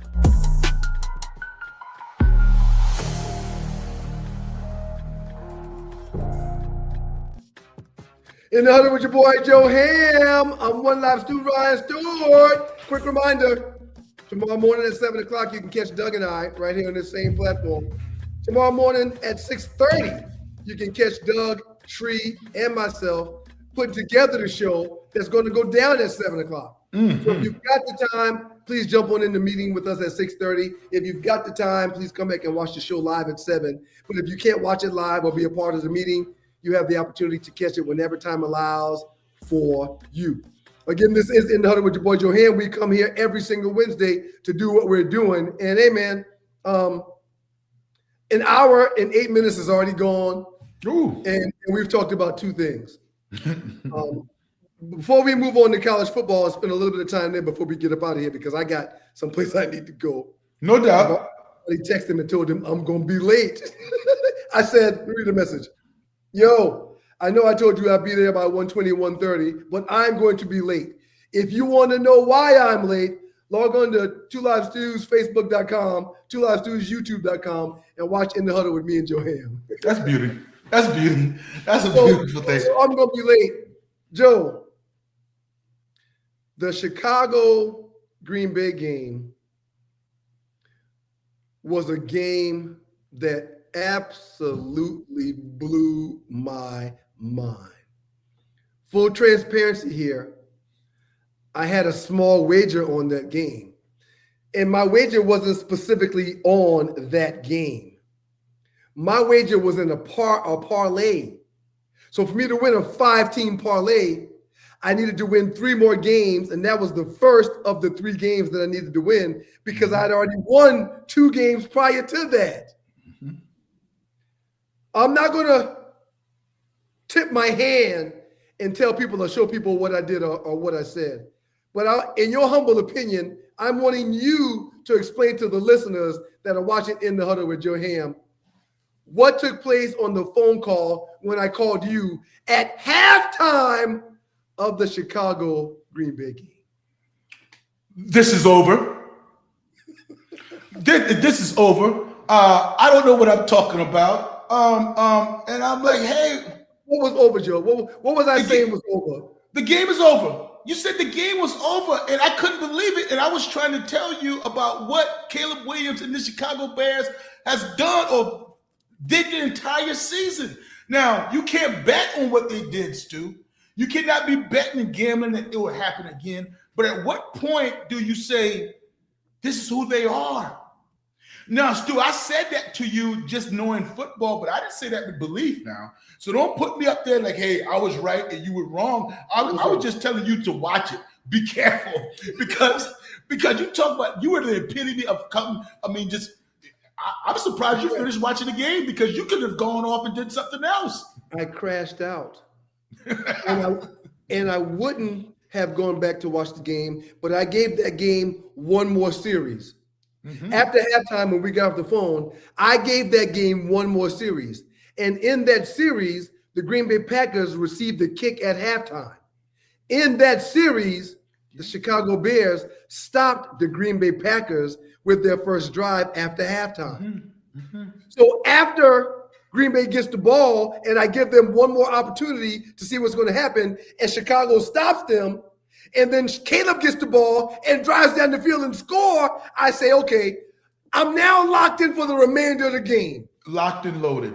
Locked and loaded. And, so Joe, I want to apologize to you, and I want to thank you for being a good friend. I want to thank you for reminding me, as a former NFLer, a two-time captain at Georgia Tech, a two-time captain at Berkeley High School, a special teams captain in the pros. I want to thank you for reminding me something that I knew. The game ain't never over until it's over. Please continue, Joe. I'm listening. And I'm not going to dwell on it too much, but you were so emphatic. I deserve you to dwell on it. Dwell on it if you want. And my thing about it, and you were so emphatic, and it almost had to get me to regroup. I said, he really believes this. And I say, still can't believe this, because I've heard him tell me speeches about, or things about how he would tell his kids not to do that, or how that's a part of his DNA not to do that. And especially with a team that's done it the entire season in a playoff game at home, I want to say wait a little bit, because the thing, I think you were trying to talk yourself into, and you weren't even gambling on that one. So then, I said, where you going with this one, Joe, man? I crashed out with a team in this previous season had already exhibited and shown that they came back 6 times to win ball games. Yeah. And out of those 6 times, Stu, 5 of those touchdowns came in the last 3 minutes of the game. In the end of the fourth quarter. End of the fourth quarter. Right. Here it was at halftime, and I'm crashing out telling you how this game is over, how Ben Johnson shouldn't be able to look his players in the eyes, how Ben Johnson shouldn't go into the locker room and coach his team, how Ben Johnson should get checked by the team leaders when he comes into the locker room. And I called you with all that, and I acted like I didn't know that in the preseason, before the season even started, Ben Johnson called Grady Jackson up in front of the team to talk to the team about the 28-3 loss that they had. Oh, yeah, Grady Jarrett. Yeah. Uh-huh. Grady Jarrett, not Jackson, Grady Jarrett. He called up another player that was a part of a team, or called up another coach that was a part of the Buffalo Bills comeback when they were down 35-3, when Frank Wright took the helm and came in there and won the damn game. He asked that coach to take the floor and talk to his team before the season even started about how sometimes you may find yourself down, but that's not when you quit. That's when you dig deep, because we've seen in the past teams that were down by significant numbers found ways to come back to win. So if we ever, throughout the course of the 25-26 season, before we start the 25-26 season, if we ever find ourselves down during our upcoming season, remember what Grady Jarrett told you. Remember what Coach so-and-so told you they did in Buffalo. I called you crashing out about how this game is over and how Ben Johnson needs to apologize to his damn team at halftime. And what happened, his team should congratulate Ben Johnson on what they did preseason, or what he did with Grady Jarrett and the former Buffalo staffer. But still, you did something that I want to take away from. Yeah, but you allowed me to think about something. And that's why there's one live Stu Ryan Stewart. Go ahead, Joe. That's why it was done. That's why it was done. That's why you see 7-game winning drives late, because he instilled that in training camp. He instilled that in one of the first staff meetings. That I'm not even judging you. I'm judging. And those type of coaches look, even when they're down, to see if any of their players' body language change. Right. See if any of the guys, any of these players hold their head down. See if any of their players gripe and complain at halftime like you did. It was like, this one is over. What are we doing? All those type things, and it didn't happen. So that makes me think now, because I didn't put it in the rundown because I had forgotten about it. Any problems, Ryan Stewart, with the handshake at the end of the game and what he said in the locker room about? No. Okay, none. No. I definitely don't have a problem in the locker room. In the handshake, he at least shook his hand. Just shake it. But I love a good old-fashioned rivalry. Listen, man. That's what I love. Doug and I have talked about it for years. Doug more so than me. You shouldn't force none of those coaches or none of those players after a hard-fought game like that to go shake the opposition's hand. Some of them in their heart may not want to do that. Some of them in their heart may have been told something or called something on the field of play. Some of them in their heart may have been cheap-shotted during that ball game. And you're going to make them go across the field and shake the opposition's hand after taking that loss? Doug and I don't agree with that. Yeah. But he did. So when do you teach? Sportsmanship? When you teach sportsmanship? Yes, sir. Every single day you teach sportsmanship. Okay. But what I know is this. After competition, and there's a win and a loss, if you put the loser on a podium in the locker room in the post-game presser, he's not going to be hee, ha, ha, ha, Chessie, ha, ha, ha. He's not going to do that. No. He's going to be, I'm only here so I don't get fined. He's going to be, why you asked me that stupid question? I heard you ask somebody else that last week. Now's not the time to do that. Yeah. He can't be happy and he if he just got beat and is going home for the entire season. Right. But you're talking in this situation, though, and I totally agree with you, but you're talking in this situation, Ben Johnson is the one that, and he won. He's the one didn't go over there and try to shake a hand. Right. So it wasn't because he was disgruntled. It was just, in my opinion, why I agree with it, or I don't have a problem with it, is because I'm going to shake your hand because I'm obligated, but I don't really like your team because of the rivalry. I don't like you. I think that's healthy. I just think that's healthy. And I don't think like you, coach. As the coach of the Green Bay Packers. Or as the coordinator of the Detroit Lions. I don't like you, LaFleur. Yeah. So yeah, I'm going to shake this hand because my contract says I have to. But damn it, I don't want to. Yeah. Win or lose, I don't want to. And I get that. I understand that wholeheartedly. Yeah, me too. No worries. Joe, Carolina game was phenomenal. Joe, the Green Bay game was phenomenal. In the rundown, here's your exact words. My goodness. The NFL put on a show wild card weekend. All games were highly competitive. Before we move any further, Joe, please share your thoughts on any game that we may not have covered that you want to mention something before we go into what's next. Yeah, I just want to mention and give a huge shout out, man. 4 out of the 6 games, like I was talking about, came down to the last possession, came down to teams being down and just the grit. And I love that.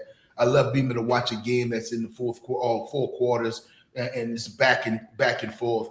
But I want to give a huge shout out to Kyle Shanahan, man. A huge shout out. I know what happened in the Super Bowl. Yeah, I know he was the offensive coordinator.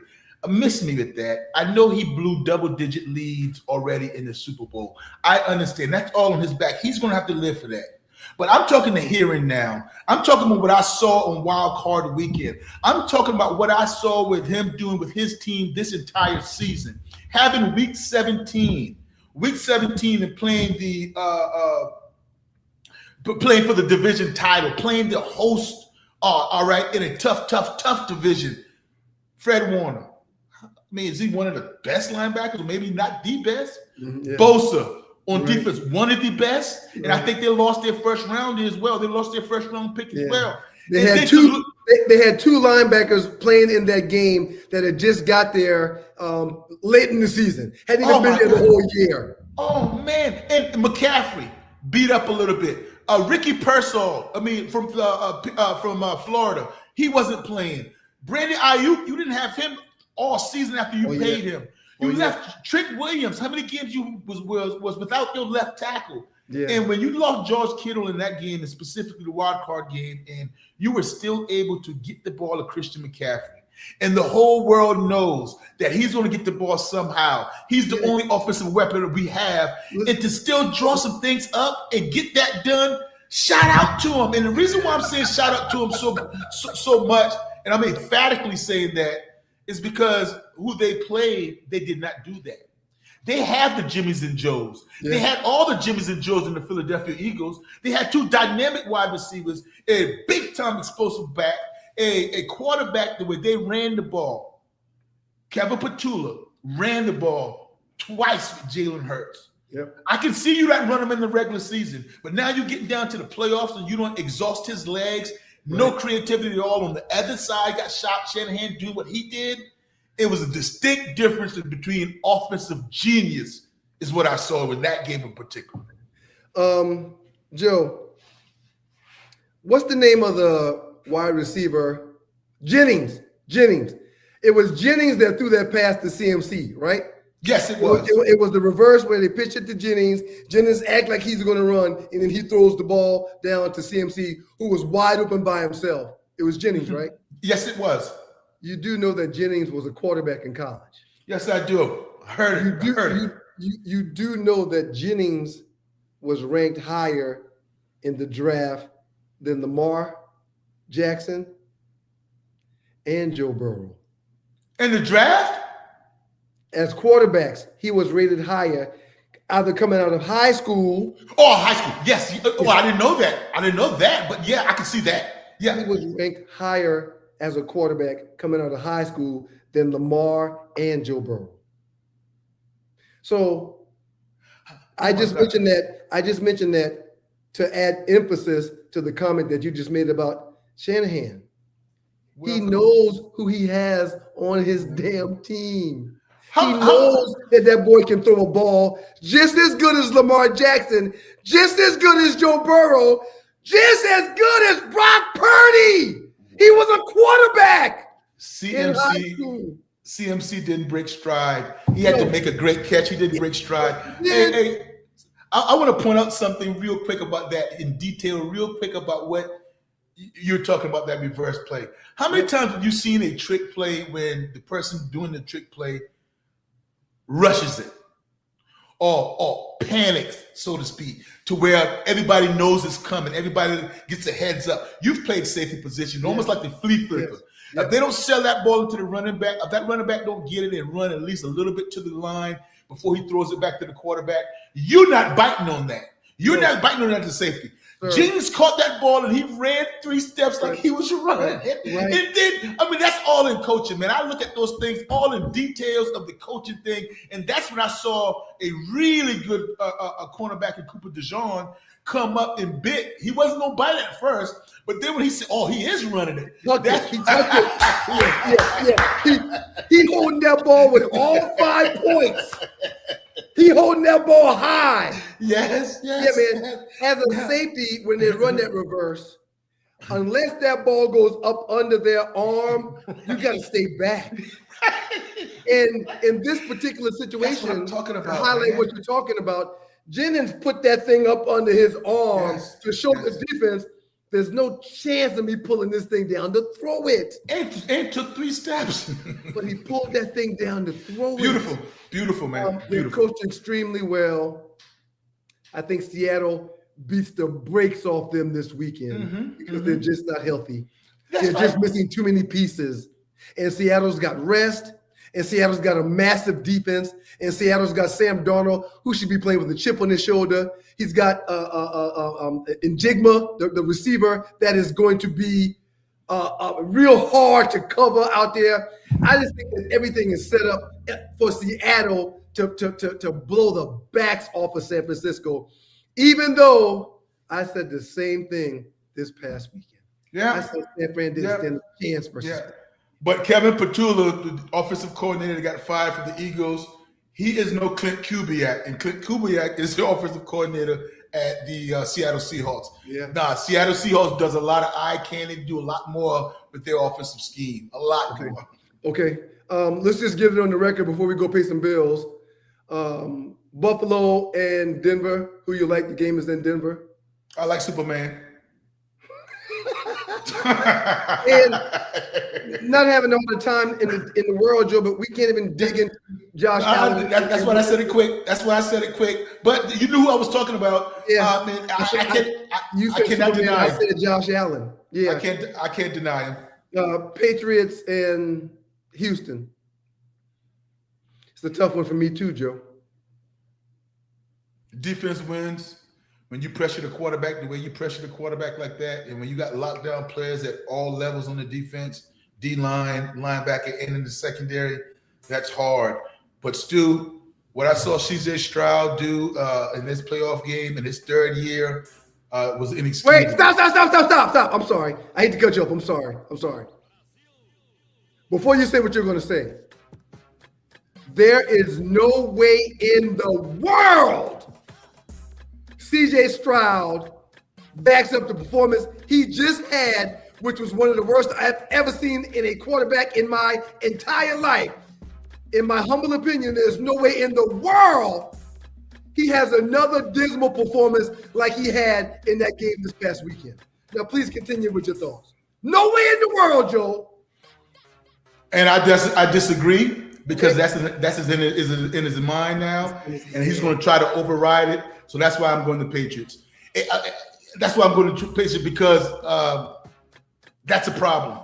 That's a problem. And Mike Vrabel likes disguising things and confusing quarterbacks. And when you're going to take your eye off the snap, those little details, no, I can't do it. And you're on the road, I can't do it.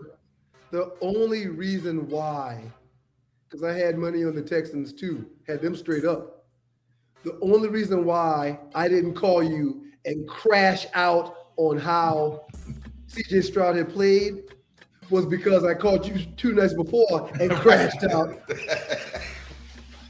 And I said, if I call Joe and crash out again, I could possibly lose a friend. He's going to stop taking my call during the game. He's not going to take my calls no more. I crashed out and hung up on you behind Ben Johnson. I can't crash out now on CJ Stroud. I can't. So I didn't call you with that. It was almost close to fact. It was almost close. It was right when we got some texts, and you texted me as well. Is CJ Stroud paid off?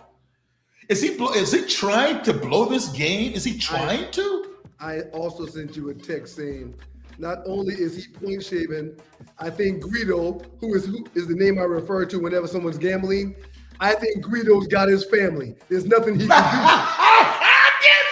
That's bad. That's bad. And Stu, for the record, for our listeners, that doesn't easily go out of your mind. No. Somebody would tell you, say, wash that out, move on to the next play, or throw that film away. You can't throw that film away because that film is always going to be there. And those defensive linemen for the Patriots, they're going to tell you about that the entire game. Well, you just made a decision for me when it comes to putting a little wager on that game.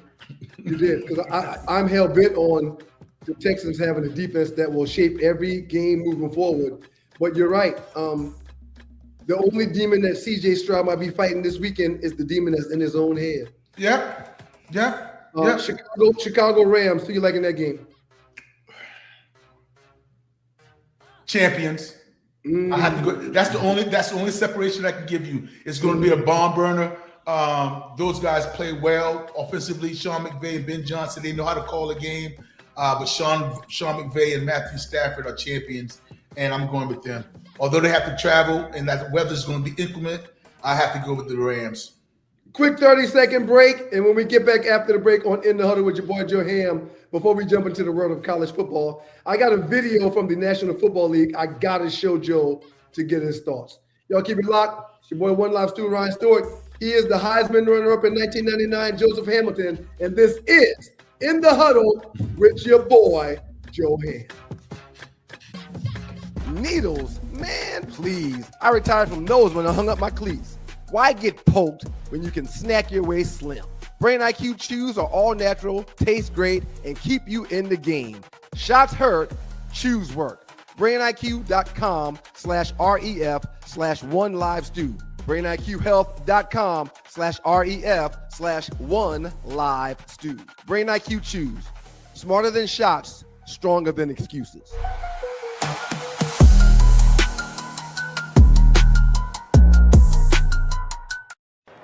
He said, yo, get him. Yeah, get him. He's catching me, get him. Why are you smiling at me? But I didn't see him. Were you looking at the screen? No, I seen him. The whole time. You trying to show off your 22 miles per hour. Set him up. Why smiling at me? Go block it, guy. He said, block him. Awareness was out there. I never knew he was there. How your big 280-pound ass walk his ass down like that, bro? That's the most crazy. That was the craziest thing for the whole series. I just had to open up a little bit. In the huddle, put your hand on one line. I did not see that. Thank you for In the that. huddle with your hand. Thank y'all for being here. In the chat room, thank y'all for your communications. We appreciate y'all bringing something to the table when we do the show. We appreciate y'all creating conversation. Thank you so very much. I just came back with a clip from the Cleveland Browns game, the end of the year, where 280-pound, 6'5", 6'6" Myles Garrett ran down a DB that caught the ball on a pick six. In the event that because you didn't know it was coming, in the event that you missed any of it, let's just watch a brief part of it one more time. Watch Myles Garrett, 6'4", 6'5", 6'6", whatever he is, 280 pounds. Watch him being clocked at 22 miles per hour. He said, yo, get him. Yeah, get him. He's catching me, get him. Why are you smiling at me? But I didn't see him. He was jogging too. It looked like he was almost jogging. Still, I'm not going to say you're not going to like this statement. I'm not going to say you're going to disagree with it. However, I'm going to let you know this. Myles Garrett should have stuck to his gun, man. And when to get trade? Yes. I agree.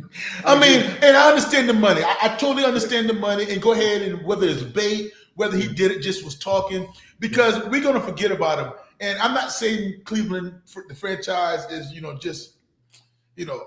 can't win. I don't know who they're going to hire as the head coach, but time is running out on his career. And that guy needs, for us, for me and you, needs to be playing right now. Wild card, needs to be playing divisional round. We need to see more of Myles Garrett. And unfortunately, I don't think we're going to be able to see more of him in Cleveland. That's the best football player in the National Football League. He should be the league's MVP. Yes, I don't disagree with that. Well, he can't just because of the record, but right. I agree with what you're saying. Record setting, or you still think with the record? Joe, he's the best player in the National Football League. That is correct. Yes. Without a doubt. He's 280 pounds. And not only did he catch the DB that had the ball, but he caught up to said DB and was having a conversation during the play. Like, what are you saying? The DB's like, get him. He's like, him. Oh, okay. If anybody else is running that fast, they can't 22 miles per hour. Yeah, unhuman, man. Once in a lifetime player, generational type player that set the all-time lead in sacks. I agree with you, Stu. Best player in the National Football League, and if you don't want to rewrite history, he could have gotten some votes for the MVP. In the huddle with your boy Joe Ham. I am One Live Stu Ryan Stewart. As we get ready to end today's show, man, thank you so very much for being here. We are finally here. From mid-August to January 19th, which will be this coming Monday. Number 1, the Indiana Hoosiers versus number 10, the Miami Hurricanes. My question to you is this. Will there be too many distractions for the Hurricanes down in Miami, where they're blessed to play the national championship at home in the Orange Bowl, down at South Beach. Your thoughts, sir? Yes, it would be too many distractions. Still, we can't point our finger and say that because Carson Beck may have fumbled a ball or an interception was thrown or a missed block or missed assignment. We're not going to be able to go directly and say that's because there were distractions. That's because this game was played in Miami. No. But did you maximize your time in the film? Did you maximize your time and your focus on the practice field? Or were you thinking about your ticket situation? Or were you thinking about your neighborhood high school that's right around the corner that's also in Miami, that they're right around the corner? Now, I know somebody would say to me, aren't there going to be distractions for Indiana? Yeah, but for Indiana and some of those players that's way in West Coast, their family's not that close. They don't have easy access to those guys. Or in the Midwest, not the West Coast, in the Midwest. Yeah, or in the Midwest, the family's not going to be that close, so no, it's not going to be the same distractions. They can't go from their hotel room to go to a local spot that they know about, or they can't go to the hangout. And not only that, and I hate to bring this up, but a player from Miami got robbed. Now, it wasn't this week. You brought it up. Yes, sir, Stu. Yes, sir. I'm ready, sir. I mean, so Miami Hurricanes true freshman safety, Mr. Fitzgerald, was robbed at gunpoint while attending a party at an Airbnb in Florida City when two men entered the house with rifles, came straight to him. Give me the chain. Give me the jewelry. Give me every penny that's in your pocket, or you getting popped. This is the reality of the situation that the Miami Hurricanes are dealing with right now. Please continue, Joe. Yeah, thank you for that. And what else it shows me, Stu, is that came straight for him. He's solo dolo. Somebody called. And he's solo dolo. Somebody called. So where are your teammates? When we were at Georgia Tech, I mean, we didn't get into those type of things, but we traveled deep. And when you go up somewhere now, you might get robbed or you might have a gun pointed at your head. And all of us have to lay down, but not just one person. I mean, where are your friends? Where are you together at? And I'm not saying this is going to happen, but I've been to bowl games. I've been to, and right about now, or maybe tomorrow, they're going to really get locked down. So I'm not talking about Thursday, Friday, and Saturday, and Sunday leading up to Monday when they have a curfew.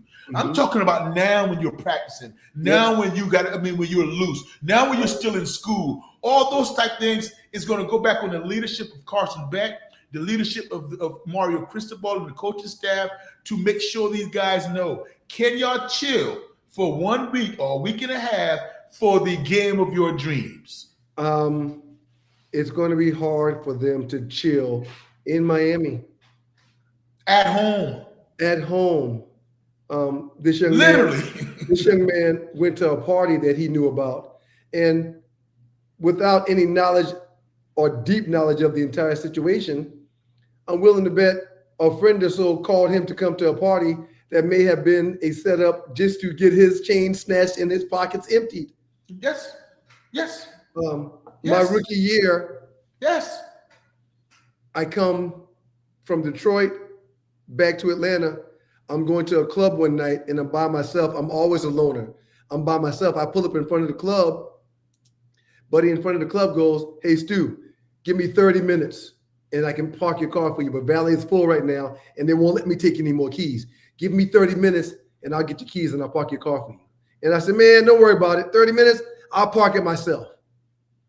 I drive around the corner, back of the club, park the truck. As I'm walking to the front of the club, I hear, "Hey, man, no need for you to turn around. Just give me that watch." I unbuckle my watch and hand it back. "Hey, man, you got your wallet on you? Let me get that wallet." Put my hand in my pocket, hand him the wallet. And I stay there. He goes, "Don't move, homeboy. Hey, player, don't move. Stay right there, player. Stay right there, player. All right, here's your wallet." Gave me the wallet back after taking $500 out of it. Gave me the wallet back after taking my credit cards out. He didn't want me not to have my license. He just wanted my cash and them credit cards and that watch that I had on. Moral of the story is that young man in Miami wasn't thinking about that. No. After that situation I dealt with in Atlanta, I never, ever went out by myself again unless I was guaranteed a spot in valet where you're in front of the club, where there's security. That's right. I never parked my car by myself again. That's right. Unless you're ready to pull out a strap yourself, it's just something that you learn. But these young boys down in Miami, man, they're going to have all kind of distractions to deal with this upcoming week. Yeah, and some of them, Stu, and some of them, Stu, going to be on the straight and narrow. And I've been hearing my voice, just to echo my voice from the right shoulder, saying, "What about Mendoza going back home and the people he know in Miami? He's a mile away from Hard Rock Stadium. Right. He knows the outlets too." And it's going to be maybe a problem for Indiana when they get down there as well. That they want to go out and enjoy the festivities. Yeah. So this game goes back to leadership. Who can focus on the game at hand? Because it's going to be a great game, Stu. This is strength against strength. Yeah. I mean, this is in the trenches. Both teams love the trenches to death. Yeah. So with that being said, man, I'm still going with the Miami Hurricanes, who I picked when this bracket came out. And yes, sir. I understand you sticking with your pick. I understand you riding the horse that brought you to the party. However, are you just riding that horse because that horse made it and you might as well stick with it? Or is there something in your mind that says, yeah, I'm going to say Miami, but at the end of the day, I like Indiana more than I like Miami? Oh, there's no doubt about it that in my mind, Indiana is going to win this football game. Okay, thank you. But I have to stick with the lady that brought me. I have to stick. I can't go against that right now. And I am rooting for Miami. Why I picked it is the ACC. But yeah, I have Indiana being the better team, more well-coached team, and dare I say, the more grown men on their team. Joe, can I ask you a question? Yes, sir. Can you please share with me who you think has the upper hand when it comes to quarterback in this game? Is it Fernando Mendoza or is it Carson Beck? Mind you, this ain't Carson Beck's first rodeo. It's Carson Beck's. This will be his third championship, if I'm not mistaken. He played in one as a player, and because of his injury, he sat out in one. So am I right with that, or am I wrong? No, you're not right in terms of starting. He backed up Stetson Bennett for 2 national championships, so he has 2. And he played in that game that they blew out TCU. So he did play in that game, but as the game was out of hand, he played. But he was injured. It's clearly Mendoza. Mendoza. Back to the balance scale. You put one on one side and one on the other. The scale tips which way and whose favor? Way over to Mendoza's favor, because Mendoza is not loose with the church's money. He's not loose, and I'm talking that football. Mendoza protects it. Mendoza has a better grasp of the offense. Although both of these quarterbacks, why I really admire them, Stu, is that these are one-year quarterback in the system. So to go to Indiana and right away grasp the system, making audibles at the line of scrimmage, to go to Miami coming from Georgia, to grasp the offense at the line of scrimmage this early and to make it here, it's going to be on the quarterback. But you know who the quarterback's best friend is? It's that running game. And which team can control the line of scrimmage is going to come out on top. And that's what Miami loves to do. Shout out to Mario Cristobal, being a former offensive line. And that's his identity of that football team in the trenches. Indiana has a better team. Indiana, in my opinion, is a more well-coached. But will that home field advantage be a little bit, or will it be known? I know it's going to be known outside the building because people can get into park and walk there and show their colors and show their spirit and their school pride, but it's still expensive to get in there unless you're an alumni of the Hurricanes. In the huddle with your boy Joe Hamilton, this is One Live Stu, Ryan Stewart. I want to show a graphic to you. And before I show this graphic, you and I talked about this in detail last week. You and I agreed that this is one of the reasons why the Indiana Hoosiers have shown a certain level of dominance this college football playoff and this college football season. Take a look at this. College football talent comparison. Oregon, 6 5-stars, 52 4-stars, 27 3-stars. Miami, 5 5-stars, 44 stars, 36 3-stars. Ole Miss, 3 5-stars, 33 4-stars, 39 3-stars. And then the lowly Indiana Hoosiers, 0 5-stars, 7 4-stars, 55 3-stars. Joe. Oh, So how did NIL buy that team? I got an answer for that too. I mean, I got an answer for that too. And the answer to that is briefly right here. Number of oldest teams in college football. There's 47 players on the Indiana Hoosiers team that are 22 to 25 years old. In the National Football League, there's only 140 players that are in the age of 21 to 22. So Indiana has 47 players between the age of 22 and 25, and there's 140 players that's 21 to 22 in the National Football League. What's that tell you? Indiana has a roster full of older guys that more than likely, more so than Miami, will respect this moment that's coming up. And more than likely, more so than Miami, will have guys that will put themselves in the same position that the freshman safety, Mr. Fitzgerald, put himself in a few days ago. Indiana has shown us to have guys that are mentally more stable and older to handle the pressures that the young five stars just may not be up to handle. My. Stu, that's good stuff. That's awesome stuff. And here's the deal though, Stu. And it's not a however, and it's not a but. You graduated from Georgia Tech at 23. I was 24. I graduated, what's 24? Yeah, I was 24 because I graduated 2 off seasons after leaving Georgia Tech. My fault. You're not saying I left Georgia Tech at a certain age. You're saying I graduated. When I graduated, I was 23, 24. No, I take it back. When your last game against the Bulldogs, your senior year, you were 23. I was 21 or 22 years old because I have an August birthday. I got to Georgia Tech at 17 years old. Okay, perfect. Me, I was 23. Why? I got redshirted. Yeah. Most people that get there at 18 and they spend 5 years on campus, they're going to be 23 years old. That's not out of the realm for them to be 23 years old outside of the COVID year. Yeah. So, but I look at those 5 stars, I mean, those 3 stars and 2 stars in Indiana. But this is my deal. Elijah Surratt. Why didn't anybody want him on their roster? This kid came from Elon. Right. So this is about talent and evaluation. You know how many people followed their coach Signetti from James Madison? You talk about these guys. From James Madison to Indiana. Yes. So you're talking about these guys. When you look at it, it's the 3 stars and not many 4 stars at all. You have to have the talent evaluation with it. You have to have building the roster like the NFL type mindset to where's my mix? Where's my fit going to be? And Fernando Mendoza, he wanted to go to Miami. Yeah. Mario Cristobal was the head coach when he came out of high school. He went to all camps there, could walk to the stadium. Right. And it came down to when he transferred from Cal, that's when Miami started to recruit him, Stu, out in the transfer portal, and he decided to go to Indiana. Was it because I like that.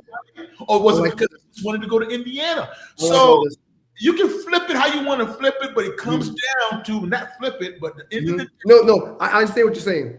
End of the day, can you coach them up? Okay. Can you build a roster? Because I will say this: last year, Ohio State Buckeyes bought a championship. They bought a team, yes. They bought a championship. Well known. Yeah. I don't see it the same this year with the Indiana Hoosiers.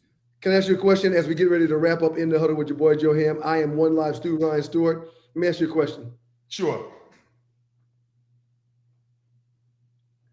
Do you see Indiana during ball games making senseless mistakes like you see in Miami? Never. Miami will start this game without their starting safety because he's suspended for a half a targeting. I don't know if that's the same safety as Mr. Fitzgerald that got robbed, but if it's not, you got one safety that's out for a half because of targeting. You got one safety that got a gun put to his head and said, "Give me your jewelry." Mentally, that's got to do something to you. Yes. I didn't see Indiana in any of their games this postseason in the college football playoffs hitting people out of bounds and getting 15-yard penalties. I've seen Miami do that 3 or 4 times in in college football playoffs. My point is that the older players, 22 to 25, there's no choice but for them to respect this opportunity that they've got to win the national championship just a tad more than the guys that's 21 and 22. No question. Just a tad more. We've seen, I think at one point in time in the last game with Miami, they were penalized 60 yards or 70 yards to Indiana's 15 yards. Yes. Yeah. So that makes a difference.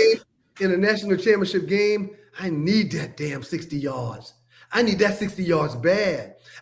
You can't give me a minus 60 on the play sheet. You can't do that.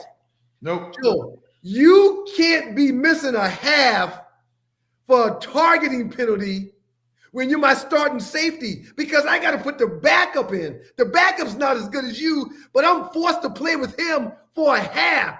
What mistakes are he going to make while he's out there that first half in that Indiana-Miami game? The game could be over by the time the second half starts, when the starting safety gets back in there. So that's another reason, slight reason. It's hard for me to go against Miami. I showed you their roster and how many players they got on there. I showed you this. You looked at this. Oof.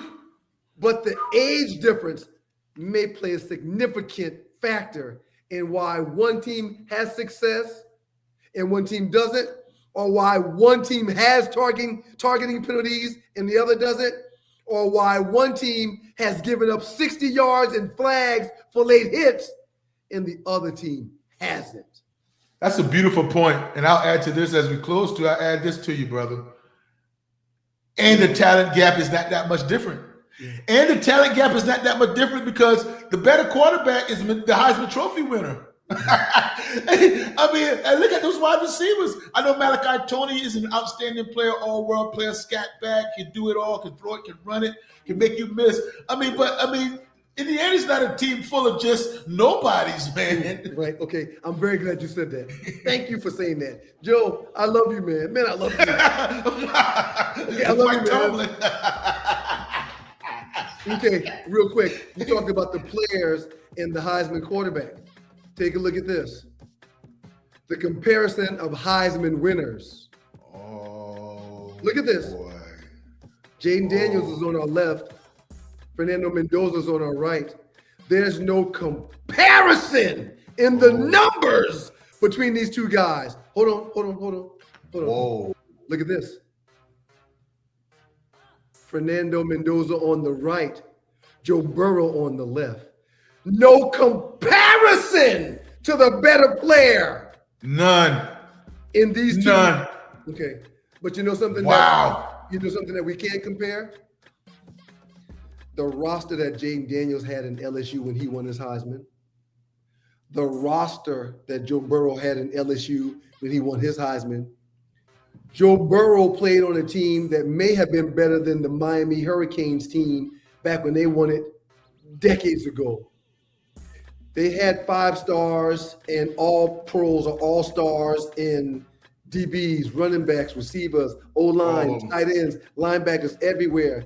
And Mendoza doesn't have that. But what Mendoza does have that Jaden Daniels didn't have and Joe Burrow didn't have back in the non-NIL and non-transfer portal area, what he does have is almost 50, 22 to 25-year-old men that respect this damn thing a little bit more than the average college player, in my humble opinion. Whoa, boy. I think if you put Fernando Mendoza in Jaden Daniels' shoes back in LA when he was there, I think Mendoza could have the same success or maybe even generate the same numbers that Daniels did. I think, and I could be wrong, this is just a thought. I can't factually tell you this because this didn't happen. But I think if you take Fernando Mendoza and put him on Joe Burrow's team back in Joe Burrow's last season when Joe Burrow was at LSU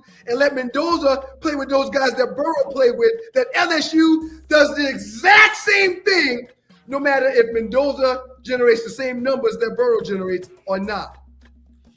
Here you go. I think the system and the players have a lot to do with it. But I think football-wise and quarterback-wise, Mendoza's one of the best we've ever seen playing in a college football playoff championship. Yeah, that is a great stat, Stu, and I disagree wholeheartedly with Mendoza and Jaden Daniels. Okay. And I agree wholeheartedly with LSU. Because Jaden Daniels did not have the roster that Joe Burrow had. You're exactly right. Just because of the Heisman. No, just because of the Heisman deal, because Jaden Daniels did that with almost having 1,000-yard rushing. That's true. Yeah. So most of his was that. So, I mean, he couldn't put up those numbers because it was mostly that dual threat. Yeah. But and Joe Burrow was pretty elusive too. But when you look at Joe Burrow's numbers in Mendoza would do the exact same thing. And I saw that comparison. I think that it wasn't that because that was magnificent what you showed.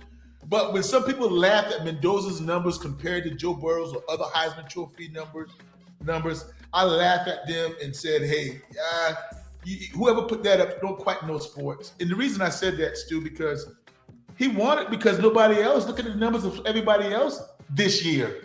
Right. I mean, nobody else had better numbers than him this year. Now, would he have won the Heisman in those numbers back then? No, but this year nobody was up to par. We were searching for Heisman Trophy candidates. So that's why the difference. But I firmly believe that Mendoza can do the same thing in LSU. Who you like, Joe? You told me you're right with Miami, but give me a score, Joe. I think this is a grinded out physical one, man. I think this is God, Stu, this is contradicted. I'm gonna have to be real with you. Stu, my heart tells me, and what I'm predicting as an analyst and my job on the line, I'm saying 27-19 Indiana. But if Miami was to win, and I think they're going to, I want them to win, I think they're going to have to win in a shootout, which would be 31-27. I like it. I get that totally. I get that wholeheartedly. I think Indiana wins this game by 2 scores or more. When I choose games before I put the church's money or the kids' money on it, and it's never big money. It's never big money. And over the course of a season, if you look at the math and add it up, it's like, damn, that's a big number. But week to week, it's $25 here, $50 there. If I feel real strong about something, it's $100. But that, it ain't big money. I want to remind you this. If you ever see anything that you want graphic-wise on the show or video-wise on the show, please let me and Tree know and we'll have it. Because I don't want people seeing and thinking this. I love you, Mocha Bella. She's down in Miami. She said that was a setup, referring to the graphics and the questions that I asked you prior to graphics. No, Mocha, it's not a setup, but I do like to set up the graphics I'm about to show. So no, I'm not trying to set up my buddy. No. I am trying to set up the graphics. No, Mocha Bella, I know it can't be a setup because it is well prepared and well homeworked, but I have to give kudos to those graphics, and I'm going to step my graphic game up. That's I mean, what you did today, man, that put from a 5-star show. That's 5-star right there, brother. We just talked about this a few days ago, how in this business, if you can create a source to back up your thought and opinion, you should do so. Graphics, videos, or calling people within the industry that may have knowledge of the topic that's being talked about is all a way to cite our sources. And that's all those graphics did for me. They cited sources to help sell what I was trying to deliver. We didn't even talk about one thing about pulling up that Fitzgerald, dude. And you put up that Fitzgerald just as too. I mean, that's spectacular, man. Yeah. I've got about 8 to 10 more graphics in here that we didn't even talk about because it didn't come up. But had we talked about certain things, I got stuff in here to pull up and say, hey, why do you mention that? Look at this. Yes, sir. Yes, sir. I'm trying to produce this thing for you, man. I want you to have those press. Somebody asked these ninjas who stole my weed. Blah, blah. Alex Rose, 3365. Come on, man. Come on. DJ Chuck 4459. Ben Johnson made the adjustments at halftime. left guard Joe Thuney played much better, and the Bears got their running game going with Swift and Monegal. Sir, thank you very much for that, DJ Chuck, 4459. Joe and I have talked about this offline. They ran man-to-man in that first half with the secondary in Chicago and the linebackers in Chicago. There were several times where there was a mismatch for the Chicago Bear linebacker because he was on a receiver that was a back or that was a speedy receiver. He had no business on him. Had no business on him. In the second half, they went to a zone on them Mickey Fickies. A zone. Hey, it was almost like Matt LaFleur and his staff, Hatley, I hope I'm pronouncing that right, defensive coordinator, they rest on their laurels. It's almost like they talk just like you at halftime, that this one is over. That they didn't make any adjustments, and Ben Johnson and his staff did. Dennis Allen. Thank you very much, Joe. Would you have the same problem if they had brought back Michael Vick in an advisory role? No god dang question I would have had the same problem. I'm not talking about Mike Vick and Matt Ryan, the quarterback. I'm not talking about Mike Vick and Matt Ryan, the player. I'm talking about Mike Vick and Matt Ryan, the front office exec. Look at the season Matt Ryan just had. Look at the season Mike Vick just had in the HBCU. His team didn't do that well. What are we finding here? This was his first season at doing this job. Yeah, he learned on the job this year. I'm hoping next year he has a better overall showing. But yeah, I didn't expect Mike Vick to come in and win 10 games this year. I expected him to struggle. First time at the job. I'm going to get to one or two more of these. Richard Bullock. Thank you for being here, Richard. Falcons tried to find someone better. It wasn't worked out. That could be the point too. But yeah, in my eyes, instead of finding someone that may be less than in that situation, if you can't find somebody that's better that wanted it, go to somebody that's better and offer them more money. But money. It's a fine line. And Stu, I get where you're coming from. It's just a fine line between going and getting somebody that nobody's talked about and then going and getting a retread. And I know you're not talking about a retread, just somebody for an organization that's successful and hire them away. But sometimes you just want to start brand new and create your own thing in your interview process. Let me add this one more time before we get out of here, man. I am wishing Matt Ryan the best. I get that. I know where you're coming from. Because when football is good in Atlanta, that creates job opportunities for me. Bars and lounges and clubs and sports bars, cigar bars. They're not asking the Stews to come host no event when the Falcons are on TV and the Falcons ain't winning no football games. That's right. But you find the Falcons winning games at the Dome or at Mercedes-Benz or not, even on the road. You find people that's more excited about trying to get more Falcons fans in their building. And what are they going to be willing to do? Spend more money. So yeah, when football is working in this city, love your thinking, brother. Yeah, people work more in this city. When you're on a 5-game losing streak, the one bar that we had booked to come and go, they canceled. Like, never mind. Showed me how we need to make sure that when people do book us, they need to give us a deposit so that make them less likely to cancel. Because if things go bad for the football team and the crowd ain't coming to the Dome no more, ain't nobody gonna pay for us to come and do no tailgate. You were clear that you're not rooting for Matt Ryan to fail, but you were also clear in my conclusion that I know and I wrote down.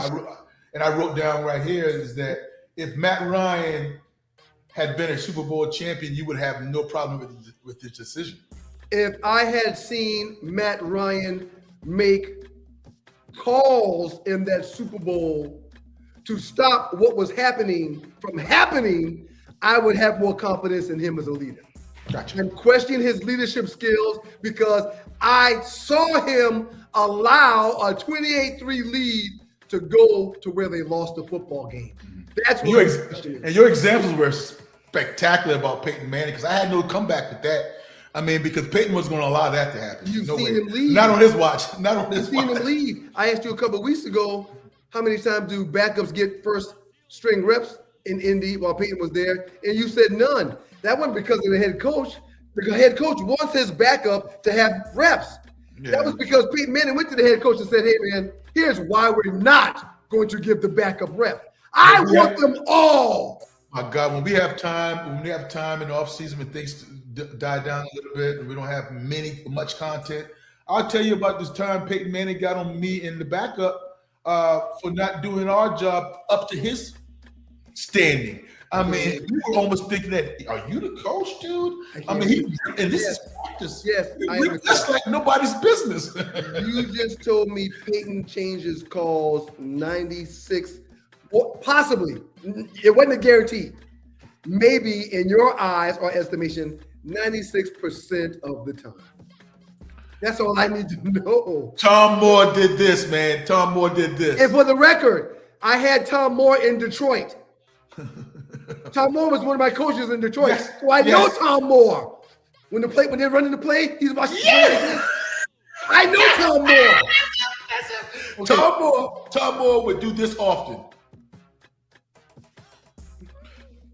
He would look and point at, it's on you, Peyton. You. I mean, he'd be confused and see what he want, boom, boom, boom, and you take it. Hey, man, my head coach,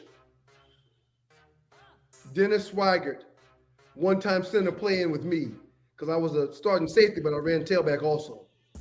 One time he pulls one of the players out as that tailback position, and he gave me the call. And the call was for the left side, for me to run the ball to the left side. And I said, hey, my cousin, who was a really good offensive lineman, is on the right side. Hey, coach, can we run the same play but to the right? So-and-so was on that side blocking. You're damn right. Do that. Yeah. As a player, he trusted me as a high schooler to know and understand what was going on. So yeah, Tom Moore looked at the play sheet and then looked at Peyton like, nah, you go ahead. What you want to do? Right. You show me the leadership and the courage to do what's right out there to put us in the best position possible for this play. Yeah. I didn't see that overall for Matt Ryan. And maybe Matt did that and I just don't know.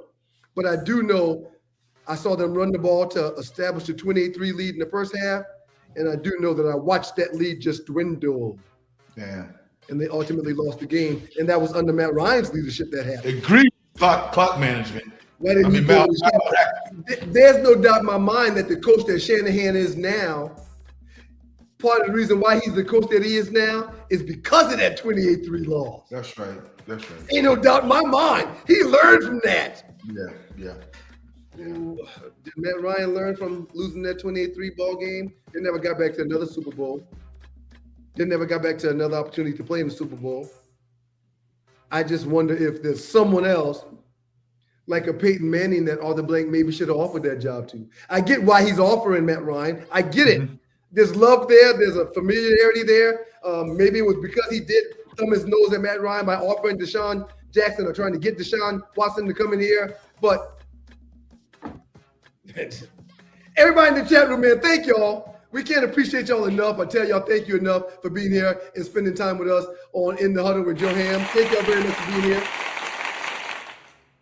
Joe Ham, to you, thank you, man. Ah, goodness. Good job. I mean, 2 hours and 8 minutes of nothing but fun and fire. Thank you, Joe Ham. Spectacular, brother. Feel good.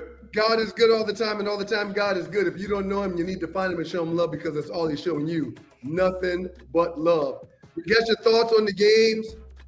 We'll be back next week to chop it up and say this was right, this was wrong. Enjoy the games this weekend and enjoy the game on Monday until we chop it up on Wednesday. Appreciate you, Ham. Be safe, my brother. Get to your appointment, man. You're late. I'm real late. I'm real late. You Hollywood late. You more than Hollywood late.